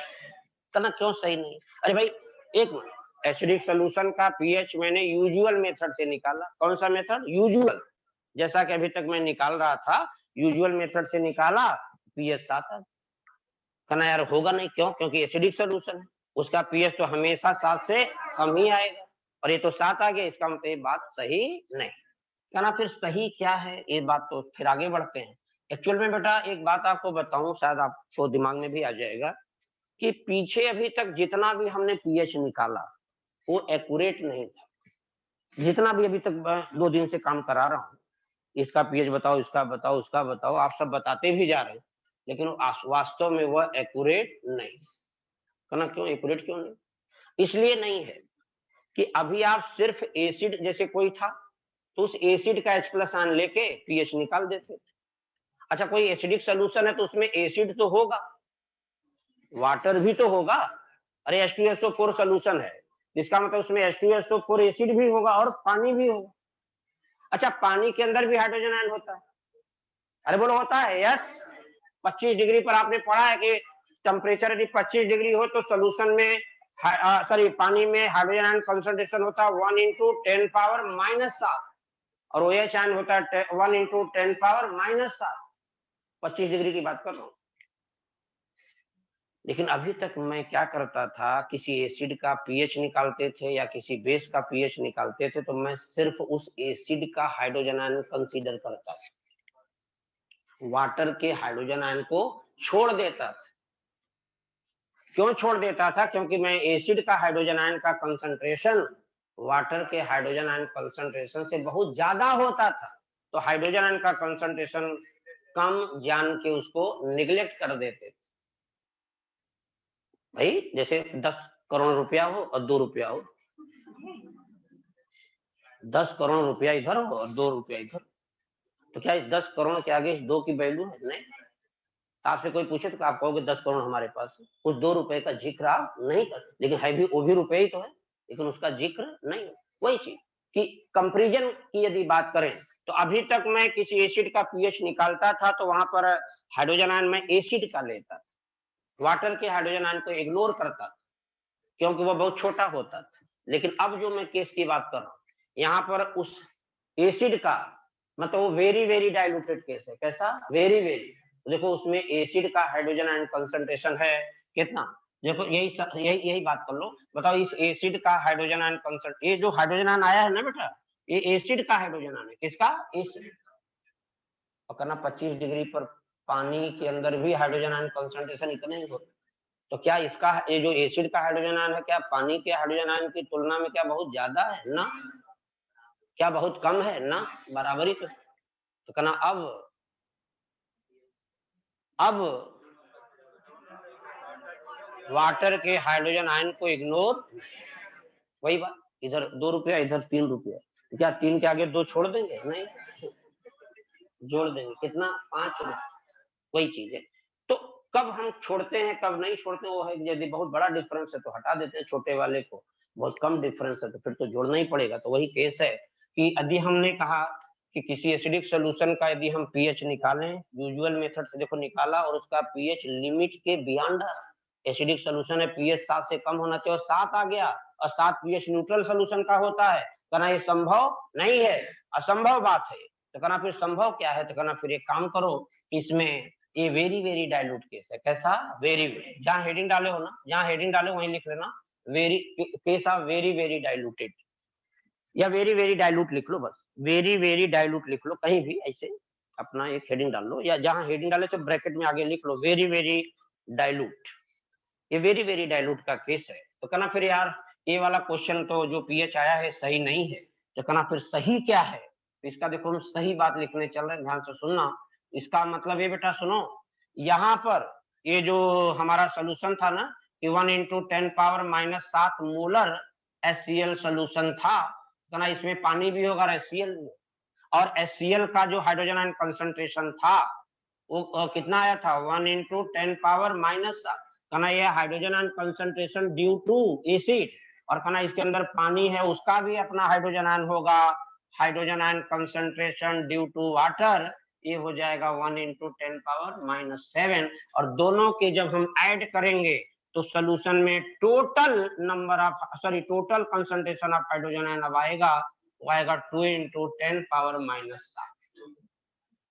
अब आके हमारी बात यहाँ रुक गई कि इसका मतलब अब मेरे सोल्यूशन में hydrogen ion concentration due to acid इतना था और वाटर भी था उसके अंदर, hydrogen ion concentration due to water इतना होगा, दोनों का जब हाइड्रोजन आयन जोड़ेंगे अब net hydrogen ion concentration solution में इतना आया। अब यहाँ से हम पीएच निकाल, पीएच यहाँ से निकाल देना, ये आएगा माइनस का लॉग हाइड्रोजन आयन कंसंट्रेशन, ये आएगा माइनस का लॉग 1 × दोनों का अब नेट हाइड्रोजन आयन रखना पड़ेगा। इसका मतलब यहाँ पर हम रखेंगे कि hydrogen ion concentration due to acid, ऐसे लिख लो, पूरा फार्मूला एक्चुअल में यही होता है कि पीएच बराबर minus log hydrogen ion concentration due to acid plus hydrogen ion concentration due to water, ये टोटल जब बेटा जोड़ोगे तो यही नेट हाइड्रोजन आयन आएगा और यहाँ से फिर हम पीएच निकाल पाएंगे। वेरी वेरी डाइल्यूट केस आए तो हमेशा सतर्क रहना पड़ेगा, हाइड्रोजन आयन कंसंट्रेशन वाटर का भी लेना पड़ेगा, या पीओएच बेस मान लो उसका कोई बेस है उसका पीओएच निकाल रहे हो, बेस वेरी वेरी डाइल्यूट है, तो वहां पे फिर वाटर के ओएच आयन को भी लेना, बेस का ओएच आयन तो लेना ही लेना, वाटर का भी लेना। ये डाइल्यूटेड केस में आपको दिमाग लगाना रहेगा। तो पीएच बराबर आ जाएगा माइनस का log, अच्छा नेट हाइड्रोजन आयन कंसंट्रेशन ऊपर आया 2 × 10⁻⁷ सॉल्व कर देना तो आएगा 7 माइनस log 2 0.3 तो 6.7 ये वैल्यू, पीएच की वैल्यू देखिए आ गई 6.7। ठीक है सर मैं बहुत खुश हूँ, क्यों आ गया, क्यों खुश हूँ, क्योंकि पीएच की वैल्यू 7 से कम आनी चाहिए थी, पहले 7 आ रही थी जो लिमिट के बाहर थी, वो हमारे बर्दाश्त के बाहर थी, अब बर्दाश्त होने लगा क्योंकि पीएच अब 6.7। सही है कि गलत? सही है। कुल मिला के थीम आपको समझ आ गई होगी, कुछ भी इस पर ज्यादा चर्चा न किया जाए, हल्की बात है कि किसी भी एसिड का पीएच हम निकालें, पीएच लिमिट से बाहर आ जाए तो कहना फिर इसका मतलब वेरी वेरी डाइल्यूट का केस है, हाइड्रोजन आयन जो वाटर का हम इग्नोर करते थे अब उसको इग्नोर नहीं। ठीक है, चलिए ऐसा ही एक केस आपको बताऊं, एक बात समझ गए ना, इसको एक दूसरा उदाहरण जरा सा लिख लो, एक उदाहरण और करा देता हूं। चलो भाई जैसे क्वेश्चन आ जाए, लिखो find the pH of 1 × 10⁻⁷ molar NaOH solution. एक छोटा उदाहरण दे रहा हूँ, इस सब उदाहरण से आपको आइडिया लग जाएगा। करा कि 1 × 10⁻⁷ मोलर NaOH सॉल्यूशन का हमें पीएच बताना। कहना यार पहले तो एक काम करो, हम तो तुरंत देखे NaOH बेस है, स्ट्रॉन्ग बेस है, तो जितनी नॉर्मलिटी उतना ही OH है, तो कहना ये तो मोलरिटी दिया है, सॉल्यूशन आइए लगाइए मेरे साथ जरा सॉल्व करिए। कहना यार NaOH सॉल्यूशन है, बात नहीं करिए भाई, देखते चलिए। इसका मोलरिटी दे रखा है 1 × 10⁻⁷। कहना यह अच्छा यह कैसा बेस है? मोनो एसिडिक, एन फैक्टर 1, तो जितना मोलरिटी वही नॉर्मल, अच्छा बेस है स्ट्रॉन्ग है तो जितना नॉर्मलिटी उसके अंदर उतना ही OH आयन कंसंट्रेशन, तो यह बेस का OH आयन कंसंट्रेशन, बेस के अंदर हाइड्रोक्सिल आयन कंसंट्रेशन कितना था बेटा, ये आ गया, बेस का हाइड्रोक्सिल आयन कंसंट्रेशन आ गया, तो हम डायरेक्ट तुरंत पीओएच हमें पीएच निकालना था, तो कहना पहले तो OH आयन पता चल गया बेस में, तो पीओएच निकाल लो, माइनस का log OH आयन कंसंट्रेशन, तो माइनस का log 1 × 10⁻⁷। साल इसके बाद अच्छे सवाल मिलेंगे आपको, अभी तो मैं केवल आपको केवल केस बता रहा हूँ, केस के अंदर जब अभी खत्म होगा ना तो फिर हम लास्ट में भी चैप्टर फिनिश के बाद अच्छे सवाल करवाऊंगा, ये सब थीम आपको वहां पे मिलेंगे। हल्के सवाल ज्यादा से ज्यादा ना करा के हम थोड़ा सा अच्छे सवाल कराएंगे, क्योंकि हल्के तो आप कर ही ले जाओगे, जो दिमाग लगाना है उस वाले सवाल को करना। तो आप पहले एक पूरा केस फटाफट नोट कर लो जल्दी से, यहाँ से पीओएच हमारा आ जाएगा कितना 7, पीओएच 7 है, लेकिन पूछा था पीएच, है ना, पीएच आएगा 14 - 7 मतलब 7, इसका मतलब बेसिक सोल्यूशन है NaOH और उसका पीएच निकाला 7 है, जो कि लिमिट में नहीं है, बर्दाश्त में नहीं है, बर्दाश्त के बाहर, तरह इसका मतलब कुछ तो गड़बड़ है, इसका मतलब वेरी वेरी डाइल्यूट केस है। कैसा? Very very very diluted case का मतलब इसमें फिर हम अभी तक वाटर के द्वारा जो OH आयन था उसको इग्नोर करते थे। भाई किसी बेस का जब हम पीएच निकालते थे तो केवल बेस का OH आयन लेते थे, पानी भी होता था उसके OH आयन को हम इग्नोर करते थे, अब वो इग्नोरेंस नहीं होगा, अब लेना पड़ेगा। ठीक है, तो वही चीज है, तो देख लो इसका सही बात हम कैसे निकालेंगे, तो सही लिख लेना, ये तो गलत था ऊपर वाली बात, सही कैसे आएगा, तो कहना फिर 1 मिनट देखो भाई, देखो इधर देखो, तो यहाँ पर OH ion concentration due to base जो था वो था क्या भाई 1 × 10⁻⁻। अच्छा तो इसके अंदर पानी भी रहा होगा भाई, NaOH का सोल्यूशन है तो NaOH तो बेस रहा होगा, पानी भी रहा होगा, तो OH ion concentration due to water कहना 25 डिग्री पर मुझे पता है कि वाटर में हाइड्रोजन आयन का OH आयन कंसंट्रेशन 1 × 10⁻⁷।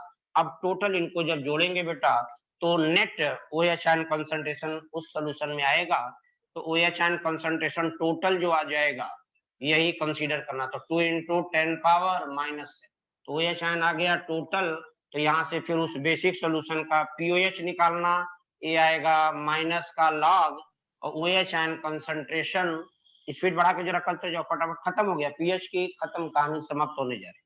माइनस का log और ये है 2 इंटू 10 पावर माइनस का 7, सॉल्व कर देना तो आएगा 7 माइनस log 2 मतलब 6.7 करना। ये पीएच है, लेकिन निकालना क्या था पीएच। एक स्टेप आगे बढ़ जाना, पीएच बराबर होगा 14 माइनस 6.7 7.3।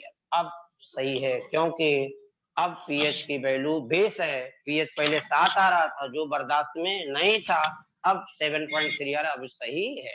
तो इस तरीके से कभी भी कोई डाइल्यूटेड केस है, किसी भी सोल्यूशन का पीएच ध्यान निकालते समय ध्यान भी देना पड़े।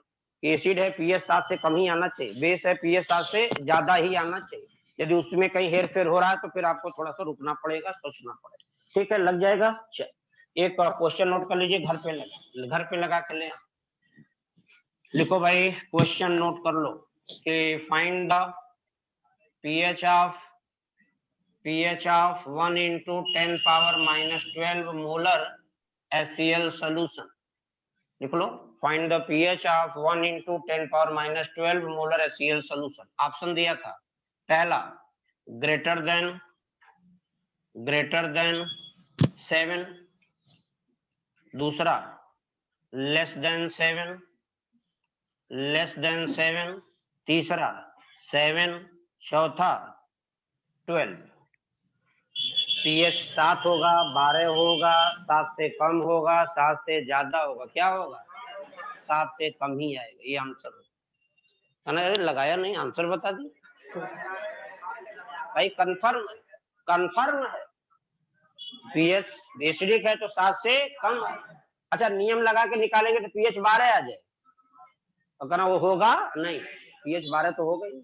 फिर इसका मतलब समझ रहे हैं, ये वेरी वेरी वेरी और वेरी अति डाइल्यूटेड सब, तो इसमें फिर पानी का कंसंट्रेशन हमें लेना पड़े, पानी में sorry hydrogen ion concentration due to water भी लेना पड़े, तब जाके सवाल आएगा। कुल मिला के आंसर आप दे दीजिएगा, ये लग जाएगा। एक खैर समझ लेना। नेक्स्ट क्वेश्चन घर पे जो लगाना था नोट कर लो बेटा, लिख लो question. Find the pH of 10 power minus 8 molar NaOH solution। ये बेसिक सोल्यूशन है NaOH। 10 power minus 8 molar NaOH solution का pH निकालना है। घर पे थोड़ा जगह बना के रख लेना, घर पे ट्राई करना, नहीं लगाना पड़ेगा। बेस का OH आयन होगा 10 पावर माइनस 8, यहाँ पानी का भी OH आयन जोड़ना 10 पावर माइनस 7, जोड़ा करके फिर देखना, फिर आंसर। ठीक है, ये हो जाएगा। कुल मिलाकर के अभी मैंने सारी बात किस पर की, पीएच की बात ऑलमोस्ट फिनिश हो गई। अब जो भी डिस्कशन करूंगा क्वेश्चन के माध्यम से करूंगा आगे। ठीक, अब आइए जरा से एक नया आर्टिकल पे बात करेंगे। हेडिंग डाल दो, साल्ट हाइड्रोलिसिस। हेडिंग डालना बेटा, साल्ट हाइड्रोलिसिस।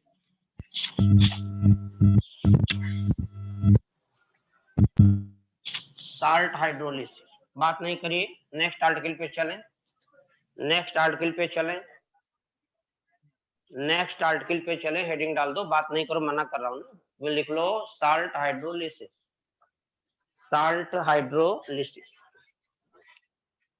बेटा एक बात तो देखो, दिमाग में रखना कि जो साल्ट होता है इसमें दो पार्ट होते हैं, केटायन और एनायन। कोई भी साल्ट उसमें दो पार्ट होते ही हैं, केटायन एंड एनायन। दूसरी बात, मतलब कुल मिला के कहना कि साल्ट एक इलेक्ट्रोवैलेंट कंपाउंड होता है। कैसा? इलेक्ट्रोवैलेंट कंपाउंड का मतलब साल्ट के अंदर केटायन भी होगा और एनायन। बोलो भाई होगा कि नहीं होगा?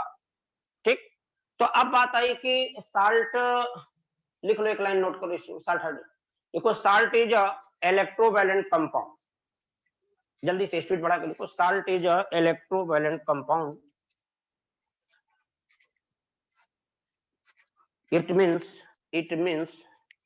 salt made up from cation as well as anion। It means salt made up cation as well as anion। कोई साल्ट केटायन और एनायन से मिलके बनता है। ठीक है, और एक बात बड़ी इंपॉर्टेंट लिख लेना कि जो साल्ट हाइड्रोलिसिस का जो केस हम पढ़ने चल रहे हैं बेटा, इसमें एक बड़ी महत्वपूर्ण बात है कि हम हमेशा नॉर्मल साल्ट की हाइड्रोलिसिस कराते हैं। किसकी? Normal salt. कभी भी एसिडिक या बेसिक साल्ट की हाइड्रोलिसिस नहीं होता। हमेशा ये बात याद रखना, बहुत ही महत्वपूर्ण बात है, लाइन हमेशा के लिए याद रखना कि साल्ट हाइड्रोलिसिस में हम हमेशा नॉर्मल साल्ट को कंसीडर करते हैं। किसको? नॉर्मल। नहीं तो वॉल्यूमेट्रिक में बताया भी गया था। नॉर्मल साल्ट क्या होते हैं?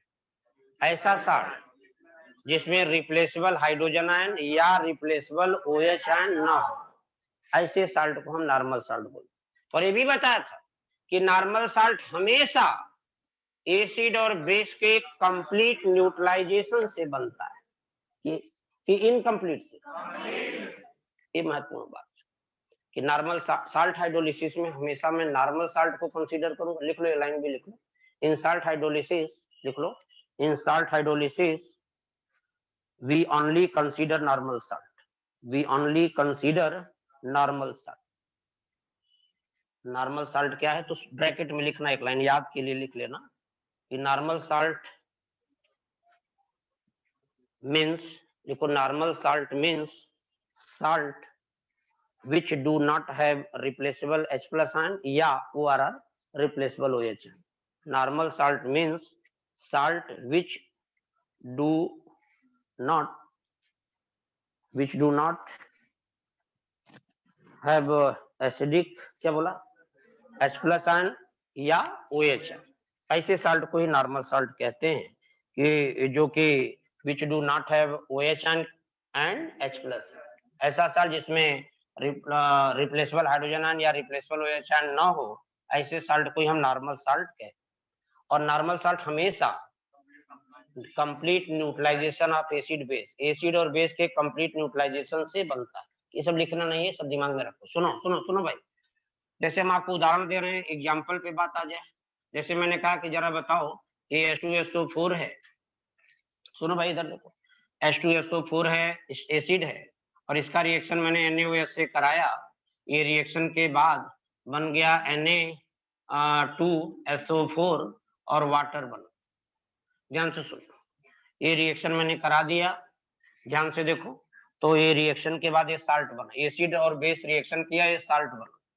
साल्ट को ध्यान से देखिए, पहले बताओ ये कैसा साल्ट? नॉर्मल। ऐसा साल्ट है जिसमें रिप्लेसेबल हाइड्रोजन आयन या रिप्लेसेबल OH आयन नहीं है, ये नॉर्मल साल्ट है। अच्छा, इसका मतलब यहाँ एसिड ने बेस को या बेस ने एसिड को कंप्लीटली न्यूट्रलाइज वास्तव में किया। देखो, और न्यूट्रलाइजेशन में हम बताए थे आपको, वॉल्यूमेट्रिक पूरा पूरा सहयोग करेगा। यहाँ देखो कि जितना ग्राम इक्विवेलेंट एसिड का होगा वह उतने ही ग्राम इक्विवेलेंट बेस को क्या करेगा? न्यूट्रलाइज।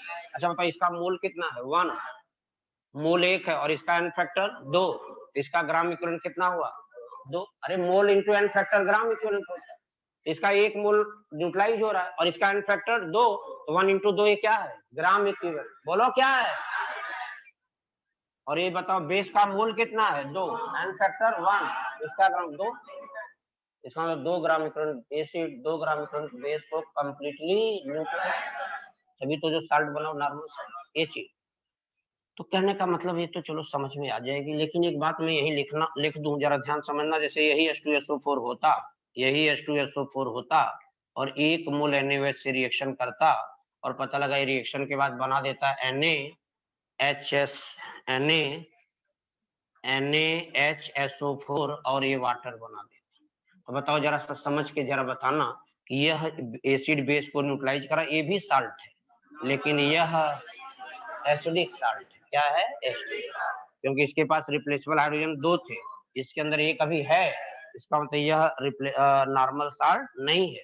देखो बेटा, जब नॉर्मल साल्ट बना इसका मतलब यहाँ पर कंप्लीट न्यूट्रलाइजेशन हुआ। कैसा? कंप्लीट। बहुत ही इंपॉर्टेंट पार्ट पढ़ने चल रहे हैं आप, साल्ट हाइड्रोलिसिस और सॉल्बिलिटी एंड सॉल्बिलिटी प्रोडक्ट एंड बफर, ये 3 बड़े इंपॉर्टेंट पोर्शन है इस चैप्टर के।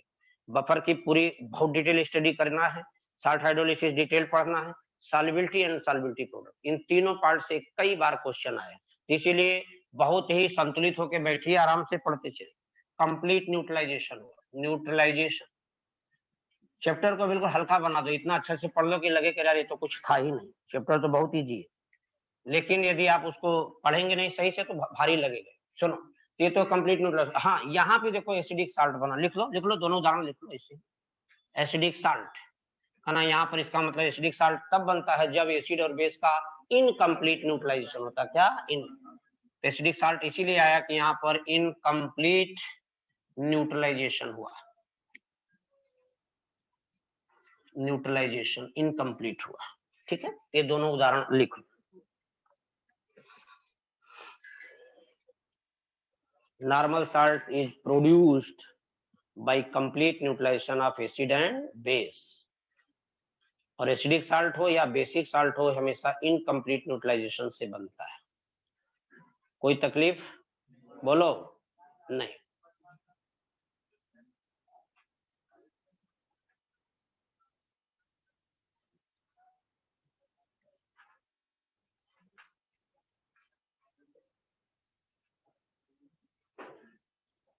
अब बात आती है कि भाई इतना के बाद एक हेडिंग डाल देना जरा सा कि न्यूट्रलाइजेशन रिएक्शन क्या होता है। एक हेडिंग डाल देना, न्यूट्रलाइजेशन रिएक्शन। कहना ये तो पढ़ा है, सुना भी है। न्यूट्रलाइजेशन रिएक्शन, न्यूट्रलाइजेशन रिएक्शन क्या होता है?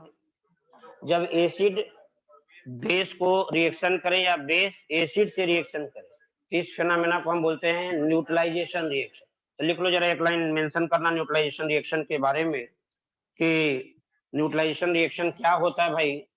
तो लिख लो, एक लाइन मेंशन करो कि the reaction of acid with base, the reaction of acid with base to produce salt and water, the reaction of acid with base to produce salt and water is known as neutralization reaction, is known as neutralization reaction, is known as neutralization reaction। जैसे जैसे एक छोटा सा पहले उदाहरण ऐसे लिखना, acid है, बेस से रिएक्शन करा तो साल्ट बना और वाटर बना। ये हमारा फिनोमेना जो है न्यूट्रलाइजेशन रिएक्शन। और एक पैराग्राफ चाहो तो चेंज कर लो, यही से एक लाइन लिख लो कि रिवर्स, ऐसे कर लो, एक स्टार या कुछ लगा के लिखो, लिखो reverse of neutralisation is known as, लिखो reverse of neutralisation, reverse of neutralisation is known as, क्या मुंह क्या देख लो, लिखो नोन एज क्या, साल्ट हाइड्रोलिसिस, लिखो is known as salt hydrolysis. ठीक है, इसका मतलब एक बात आई कि एसिड बेस रिएक्शन करके साल्ट और वाटर बनाते हैं, और यदि वही साल्ट पानी से रिएक्शन वापस करके फिर से एसिड और बेस बना दे, मतलब रिवर्स ऑफ न्यूट्रलाइजेशन, वही साल्ट हाइड्रोलिसिस कहलाता है। बेटा इसका मतलब उलट कैसे लिख सकते हो कि जब साल्ट पानी से रिएक्शन करता है तो वह रिस्पेक्टिव एसिड और बेस बना दे। लिख लेना, लिख लेना, एसिड और बेस बनाता है। ठीक है, तो कहने का मतलब है कि इन्हीं दोनों को एक साथ कंपाइल करके मैं लिखना चाहूंगा। तो देखिए आपके सामने कुछ एक बात भी निकल के आएगी, तो ना यार, जब एसिड और बेस अभिक्रिया करते हैं तो साल्ट बनता है और पानी बनता है, ये फिनोमेना न्यूट्रलाइजेशन। यदि यही साल्ट अगेन पानी से रिएक्शन करके रिस्पेक्टिव एसिड बेस बना देते हैं साल्ट हाइड्रोलिसिस, तो देखो ये रिवर्सिबल रिएक्शन है, दोनों तरफ चल रहा है, इधर भी और इधर। इधर वाला रिएक्शन न्यूट्रलाइजेशन, इधर वाला साल्ट। लिख लो ऊपर ऐसे लिख, यह neutralization reaction, neutralization, neutralization reaction.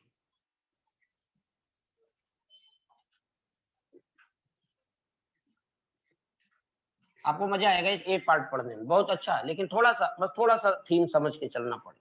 और इधर से उल्टा जब इधर रिएक्शन होगा क्या बोलोगे, साल्ट हाइड्रोलिसिस, लिख लेना, ये है साल्ट हाइड्रोलिसिस।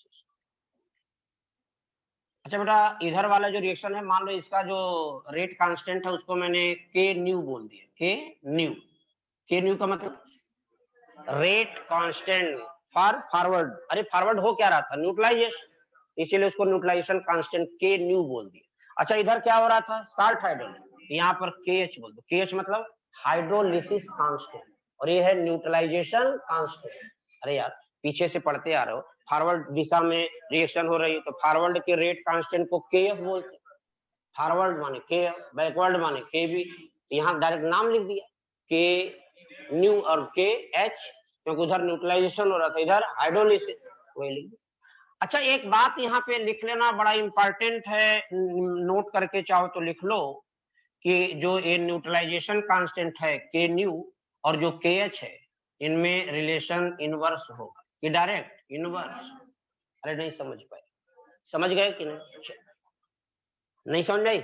आ गई होगी, अरे उधर फॉरवर्ड और इधर बैकवर्ड, तो दोनों की बात यदि करें तो लिख लेना न्यूट्रलाइजेशन कांस्टेंट हमेशा हाइड्रोलिसिस कांस्टेंट का इनवर्स, हाइड्रोलिसिस कांस्टेंट का इनवर्स कर दो तो न्यूट्रलाइजेशन कांस्टेंट आ, न्यूट्रलाइजेशन कांस्टेंट दिया उसका इनवर्स कर दो KH आ जाए। ठीक है, यही बात होता है, समझना पड़ेगा इस बात को।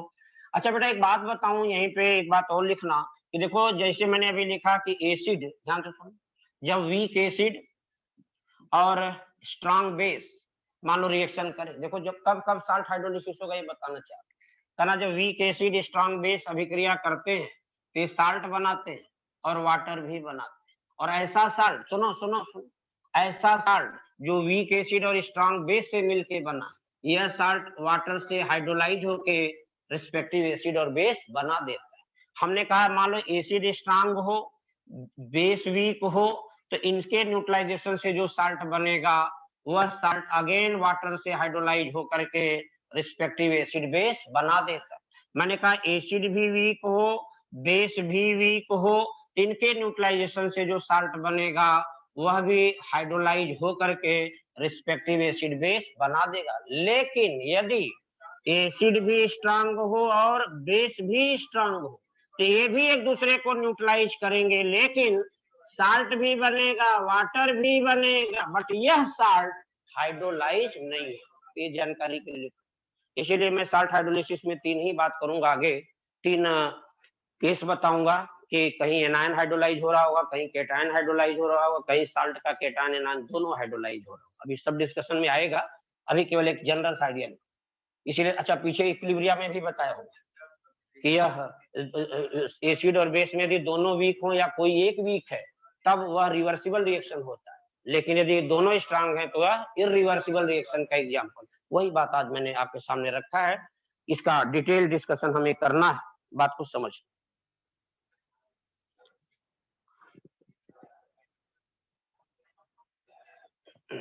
ठीक है, लिख लो, इसी के नीचे चाहो तो एक लाइन मेंशन कर लो कि when acid are ORR base are both, लिख लो व्हेन एसिड, पहले इसको लिखो, चारों रिएक्शन अभिक्रिया लिखो, वीक एसिड स्ट्रांग बेस या strong acid weak base, weak acid weak base, ये सब जब न्यूट्रलाइज करते हैं साल्ट बनाते हैं तो वह साल्ट हाइड्रोलाइज होकर के रिस्पेक्टिव एसिड बेस बना देता है।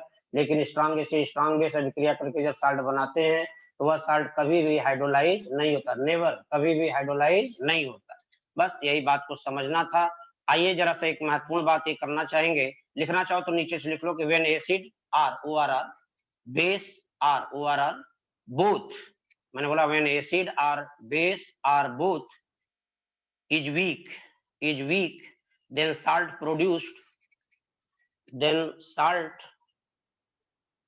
produced कॉमा लगा के लिखो रिएक्ट विद वाटर, जो साल्ट प्रोड्यूस होगा पानी से अभिक्रिया कर जाएगा, देन साल्ट प्रोड्यूस्ड या प्रोड्यूस्ड साल्ट लिख लो, देन प्रोड्यूस्ड साल्ट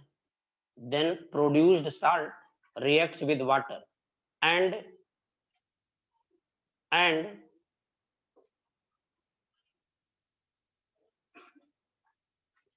क्या बोला था, क्या बोला हैं, when acid or base or both is weak then salt या produced salt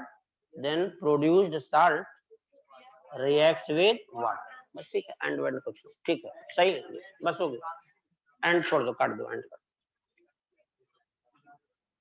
ठीक है। तो ये तो बात हो गई, यहाँ तक का डिस्कशन क्लियर हो गया। अब बेटा एक बात हमेशा के लिए याद रखना कि जब भी हम साल्ट हाइड्रोलिसिस के बारे में पढ़ेंगे, यहाँ पर एक नोट के पॉइंट लगा के लिख लो कि एक महत्वपूर्ण बात है कि देखो अभी तक हम क्या कहते थे, या हम लोग हमेशा से एक ही बात पढ़ते हुए आते हैं कि फर्स्ट ग्रुप एलिमेंट का कोई हाइड्रोक्साइड हो या सेकेंड ग्रुप एलिमेंट का कोई हाइड्रोक्साइड हो, उसको हम स्ट्रांग बेस कहते हैं या कहते थे। अब एक बात थोड़ा बदलाव होगा यहाँ कि स्ट्रांग, अच्छा फर्स्ट ग्रुप एलिमेंट के जो इन साल्ट हाइड्रोलिसिस, यदि हम साल्ट हाइड्रोलिसिस की जब प्रॉब्लम डिस्कस कर रहे होंगे तो कहना फर्स्ट ग्रुप एलिमेंट के जो हाइड्रोक्साइड हैं इनको हम स्ट्रांग बेस कंसीडर करते हैं, बट सेकेंड ग्रुप एलिमेंट के जो हाइड्रोक्साइड है इनको हम वीक बेस कंसीडर करते हैं। क्या? Weak base. फिर से बोलूंगा, पूरी बात को दिमाग में रखना, एक आध दो एक्सेप्शन वो भी बता दूंगा, यहीं पर लिखवा भी दूंगा, लेकिन अभी पहले जानकारी में रखो मैंने क्या बोला कि हम जैसा कि जानते हैं कि फर्स्ट ग्रुप एलिमेंट के हाइड्रोक्साइड या सेकेंड ग्रुप एलिमेंट के हाइड्रोक्साइड को हम स्ट्रॉन्ग बेस मानते हैं, लेकिन साल्ट हाइड्रोलिसिस के केस में फर्स्ट ग्रुप एलिमेंट के जो हाइड्रोक्साइड है like KOH, NaOH, RbOH, LiOH, ये सब स्ट्रॉन्ग बेस हैं, बट जो सेकेंड ग्रुप एलिमेंट के हाइड्रोक्साइड है, calcium hydroxide, beryllium hydroxide, barium, ये सब वीक बेस की तरह कंसीडर होते हैं। हर जगह नहीं, साल्ट हाइड्रो, केवल साल्ट हाइड्रोलिसिस।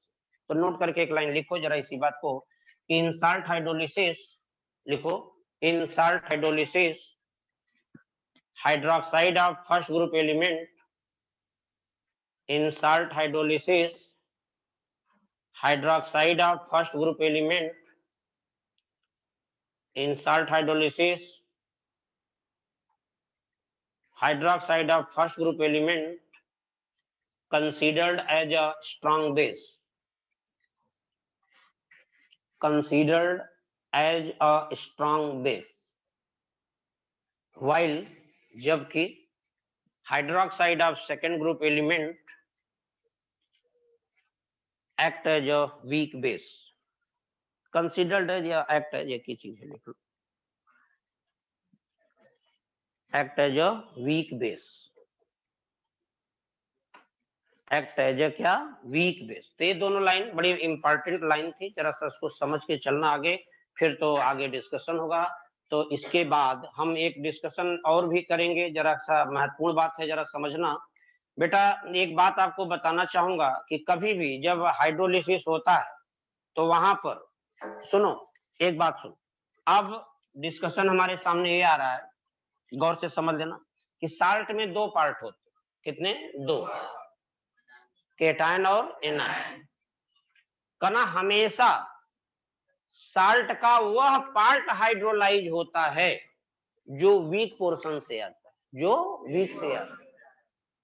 भाई साल्ट में दो पार्ट, केटायन और एनायन, और एक बात और फिक्स है कि साल्ट में जो केटायन है वो हमेशा बेस से जाएगा, केटायन ऑलवेज, सॉरी हाँ, केटायन हमेशा बेस से आएगा, और साल्ट का जो एनायनिक पार्ट है वो हमेशा एसिड से जाएगा। तो anion always comes from acid और cation always comes from base, कोई एक्सेप्शन नहीं। कैसे समझा? मैं उदाहरण के थ्रू समझाता हूँ। जैसे सपोज करो यहाँ पर आ जाए स्ट्रॉन्ग एसिड है HCl और वीक बेस है मान लो NH4OH, ये स्ट्रॉन्ग एसिड है और ये वीक बेस है, ना इसमें दो पार्ट हैं। सुनो, जब ये रिएक्शन करते हैं तो ये साल्ट बनाएंगे क्या? NH4Cl और वाटर। बहुत जीरो से स्टार्ट कर रहा हूँ चैप्टर को, अरे इस पार्ट को ध्यान से सुनो। कहना यार स्ट्रॉन्ग एसिड वीक बेस से साल्ट बना, और यह साल्ट, पहले बताओ यह साल्ट हाइड्रोलाइज होगा? यस, क्योंकि इसमें से कोई एक वीक है तो फिर ये साल्ट हाइड्रोलाइज होगा और ये फिर से एसिड और बेस बनाएगा। सुनो, रिवर्सिबल रिएक्शन होगा। इसमें दो पार्ट है, केटायन और एनायन। अच्छा जरा देखो ध्यान से, बताओ यह केटायन कहाँ से गया? बेस के, बेस से केटायन जाता है साल्ट के अंदर, और एनायन कहाँ से गया? एसिड। तो वही तो बोल रहा कि salt have a two component, cation and anion. Anion always comes from acid as well as cation always comes from base. Fix है। और एक बात बताया जो हमेशा याद रखना, मेमोरी में रखना, लिखने की जरूरत नहीं है, कि एसिड और बेस रिएक्शन करके साल्ट जब बनाते हैं तो साल्ट का दो पार्ट है, केटायन और एनायन। वह पार्ट हाइड्रोलाइज होता है जो वीक पोर्शन से आता है। तो यहाँ से देख लेना वीक कौन? बेस वीक है, इसका मतलब यहाँ कौन हाइड्रोलाइज? कौन हाइड्रोलाइज होगा? केटायन। इस साल्ट का केटायनिक पार्ट हाइड्रोलाइज हो, एनायन हाइड्रोलाइज नहीं। यहाँ पर जानकारी के लिए यहाँ पे लिख भी सकता हूँ, हियर, हियर माने यहाँ, cation will be hydrolyse, cation will be hydrolyse. और यदि मैं यहीं पे बात उलट के बोल रहा हूँ, ध्यान से मान लो, यही एक दूसरा उदाहरण ले लो कि weak base, sorry weak acid ले लो, CH3COH, this is a weak acid, और स्ट्रॉन्ग बेस लाइक मान लो NaOH ले लो। और ये रिएक्शन यदि करें तो कहना ये बनाएंगे CH3COONA और वाटर भी बनेगा। पहले बताओ यह साल्ट हाइड्रोलाइज होगा कि नहीं होगा? इसमें भी दो पार्ट है, केटायन और एनायन। बताओ कौन हाइड्रोलाइज? एनायन, क्योंकि एनायन एसिड से आया है। केटायन बेस, वीक एसिड है, स्ट्रॉन्ग बेस। और मैंने कहा यार ये तो हमें पता ही चल गया कि साल्ट एसिड और बेस से बना। एसिड और बेस को ध्यान से एक बार ऑब्जर्व कर लेना कि कौन वीक है। कहना यहाँ पे एसिड वीक, और एनायन साल्ट के अंदर जो एनायनिक पार्ट है वो एसिड से आया है। इसका मतलब यहाँ पर एनायन हाइड्रोलाइज होगा। वह साल्ट का वह पार्ट हाइड्रोलाइज होगा जो वीक पोर्शन से आया। तो एसिड बेस पता होना चाहिए कि कहाँ से कौन आया है। तो देख लो यहाँ पर लिख लो कि here anion will be hydrolyse. यहाँ पर साल्ट का एनायनिक पार्ट जो होगा वही केवल हाइड्रोलाइज होगा। तो लिख लो here anion, anionic part will be hydrolyze. Anionic part या anion will be hydrolyze, will be hydrolyze. कहना सर ये सब तो जानते हैं, बता क्यों रहे? अरे भाई जरूरी है, थोड़ा आगे काम इसका हेल्प मिलेगा इससे। पढ़ा तो सब है आपने। इधर आगे लिख लेना एक लाइन और, यदि मान लो एसिड भी वीक हो, बेस भी वीक, यहाँ पे लिख लेना CH3COOH और यहाँ पे लिख दो NH4OH। कहना एसिड भी वीक है, बेस भी वीक है, तो कहना इससे जो साल्ट बनेगा CH3COONH4, ये साल्ट है और वाटर बनेगा। थोड़ा स्पीड बढ़ा के चलना, जल्दी लिखते जाना रफ जैसे कर। कहना यहाँ पर दो पार्ट है, केटायन और एनायन। यदि हम ऑब्जर्व करें तो एनायन एसिड से आया होगा, एसिड भी वीक है, और केटायन बेस से आया होगा, बेस भी वीक है। इसका मतलब इस साल्ट का दोनों पार्ट केटायन एनायन दोनों क्या होगा? हाइड्रोलाइज। तो लिख लो बेटा इस लाइन को जल्दी से, हियर मतलब यहाँ पर cation as well as anion both are hydrolyze. तो लिख लो here cation as well as anion, as well as anion both are hydrolyzed, both are hydrolyzed। ठीक है भाई, चलिए। तो एक बात तो तीन ही तरीके का हाइड्रोलिसिस होता है। क्या मैं अब देखो दोनों, एक बार इसको वीक लिया, इसको स्ट्रांग लिया, इसको स्ट्रांग लिया, इसको वीक लिया, एक बार दोनों को वीक लिया, क्या दोनों को स्ट्रांग लेंगे तो भी साल्ट बनेगा, लेकिन वो हाइड्रोलाइज। तो इसीलिए तीन ही तरीके का साल्ट हाइड्रोलिसिस पढ़ते हैं। चलो अच्छा बेटा एक बात और करना चाहूंगा, जैसे कि अभी तो ये सब डिस्कशन आगे मिलेगा। Normal salt, type of normal salt. अच्छा पहले एक बात हम पूछे, जरा सा देखो, जरा सा सुनो सुनो सुनो इधर। जैसे कैल्शियम क्लोराइड है, कैल्शियम क्लोराइड क्या है? साल्ट। तो देखो कोई साल्ट किससे बना, यदि ये पता करना हो, कोई भी साल्ट यदि आपको पता करना है ये साल्ट किस एसिड और किस बेस से मिलकर बना, तो उस साल्ट का तुरंत पानी से विक्रिया करा दो। किससे? पानी। वो पता चल जाएगा किस एसिड और किस बेस से बना। मान लो यही साल्ट पानी से रिएक्शन कराओ, HOH। बताओ ये रिएक्शन के बाद क्या बनेगा? CaOH का ट्वाइस और HC, यही तो बना। और देखते ही पता चल गया ये क्या है? Strong acid. और ये क्या है? हाँ बताया तो था। सेकेंड ग्रुप एलिमेंट का हाइड्रोक्साइड को मैं साल्ट हाइड्रोलिसिस की प्रॉब्लम जब मैं कर रहा होता हूं तो उसको मैं वीक बेस मानता हूं। तो कहना फिर ये वीक बेस, इसका मतलब यह जो हमारा साल्ट है यह, पहले नहीं हमें नहीं पूछो, वीक बेस। पहले बताओ यह साल्ट किससे बना? स्ट्रॉन्ग एसिड और वीक बेस। तो यहाँ कौन हाइड्रोलाइज? वह पार्ट जो वीक से आया। केटायन हमेशा वीक से आता। इसमें दो पार्ट है, कैल्शियम आयन और chloride ion. Chloride ion anion acid से आया होगा, जबकि एसिड क्या है? स्ट्रॉन्ग। और केटायन कहाँ से आया? बेस से। और बेस कैसा? वीक। इसका मतलब इस साल्ट में केटायन हाइड्रोलाइज। कौन? अच्छा लगता है ये पहचानना पड़ेगा। जैसे मैं ऐसा लिख दूं AlOH का होल 3 लिख, पूछा जाए एल्युमिनियम हाइड्रोक्साइड, यहाँ कौन हाइड्रोलाइज होगा? केटायन। केटायन क्यों? क्यों सुनो, सॉरी बेस, CaCl3 लिख लो, AlCl3 लिख लो, AlCl। यहाँ पे भी केटायन हाइड्रोलाइज। क्यों? तुरंत पानी से पहले रिएक्शन करो, वाटर से रिएक्शन बेटा कराओगे तो बनेगा क्या? AlOH का होल 3 और HCl स्ट्रॉन्ग एसिड, यह वीक बेस। फर्स्ट ग्रुप के हाइड्रोक्साइड तो है नहीं, फर्स्ट ग्रुप का हाइड्रोक्साइड ही स्ट्रॉन्ग बेस लेते हैं साल्ट हाइड्रोलिसिस में, बाकी सबको वीक बेस। तो कहना ये वीक बेस। इसका मतलब अब बेस के अंदर दो पार्ट है, केटायन एल्युमिनियम आयन, क्लोराइड है। एनायन एसिड से आया, एसिड को देखो स्ट्रांग है, और केटायन बेस से आया, बेस कैसा वीक, इसका मतलब यहाँ जो केटायन वही हाइड्रोलाइज। ये पहचान करना पड़ेगा कि साल्ट में कौन सा पार्ट है जो हाइड्रोलाइज होगा, कौन हाइड्रोलाइज नहीं। ये बात तो बड़ी इंपॉर्टेंट बात हमने जो लिखा है, एक नोट मत करो, सब लिखवाऊंगा, ये सब नोट करा दूंगा। जो थोड़ा बहुत छूट गया नोट से वो सब बुकलेट में आपको मिलेगा, अक्षर से ऐसे लिखा होगा, कहीं कोई परेशान होने की जरूरत नहीं।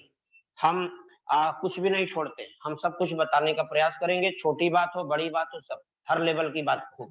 सुनो, हो गया, आज की बात यहीं पे समाप्त करता हूँ, टाइम हो गया, नेक्स्ट टर्न पे बात। ठीक है, okay, thank you.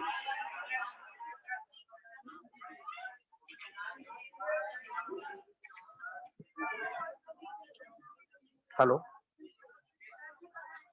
Hello. Yes sir. बेटा ये आज वाला पार्ट कैसा, क्लियर हुआ? Yes sir. Yes sir. Video proper चल रहा है? जी सर। Yes sir. कोई दिक्कत तो नहीं हुई? No sir. ठीक ठीक ठीक। अच्छा, बुकलेट मैं बनवा रहा हूँ, बुकलेट जल्दी से जल्दी हम आपको पीडीएफ भिजवा देंगे, परेशान नहीं होना, ठीक है? मंडे तक पीडीएफ वगैरह सब पहुंच, ठीक है? Thank you. बाकी जो नोट हम Thank you, sir. कराते हैं उसको नोट करते रहा करो, वो नोट वगैरह करते रहा करो, ठीक है? Yes, sir. Okay, thank you sir. Thank you sir.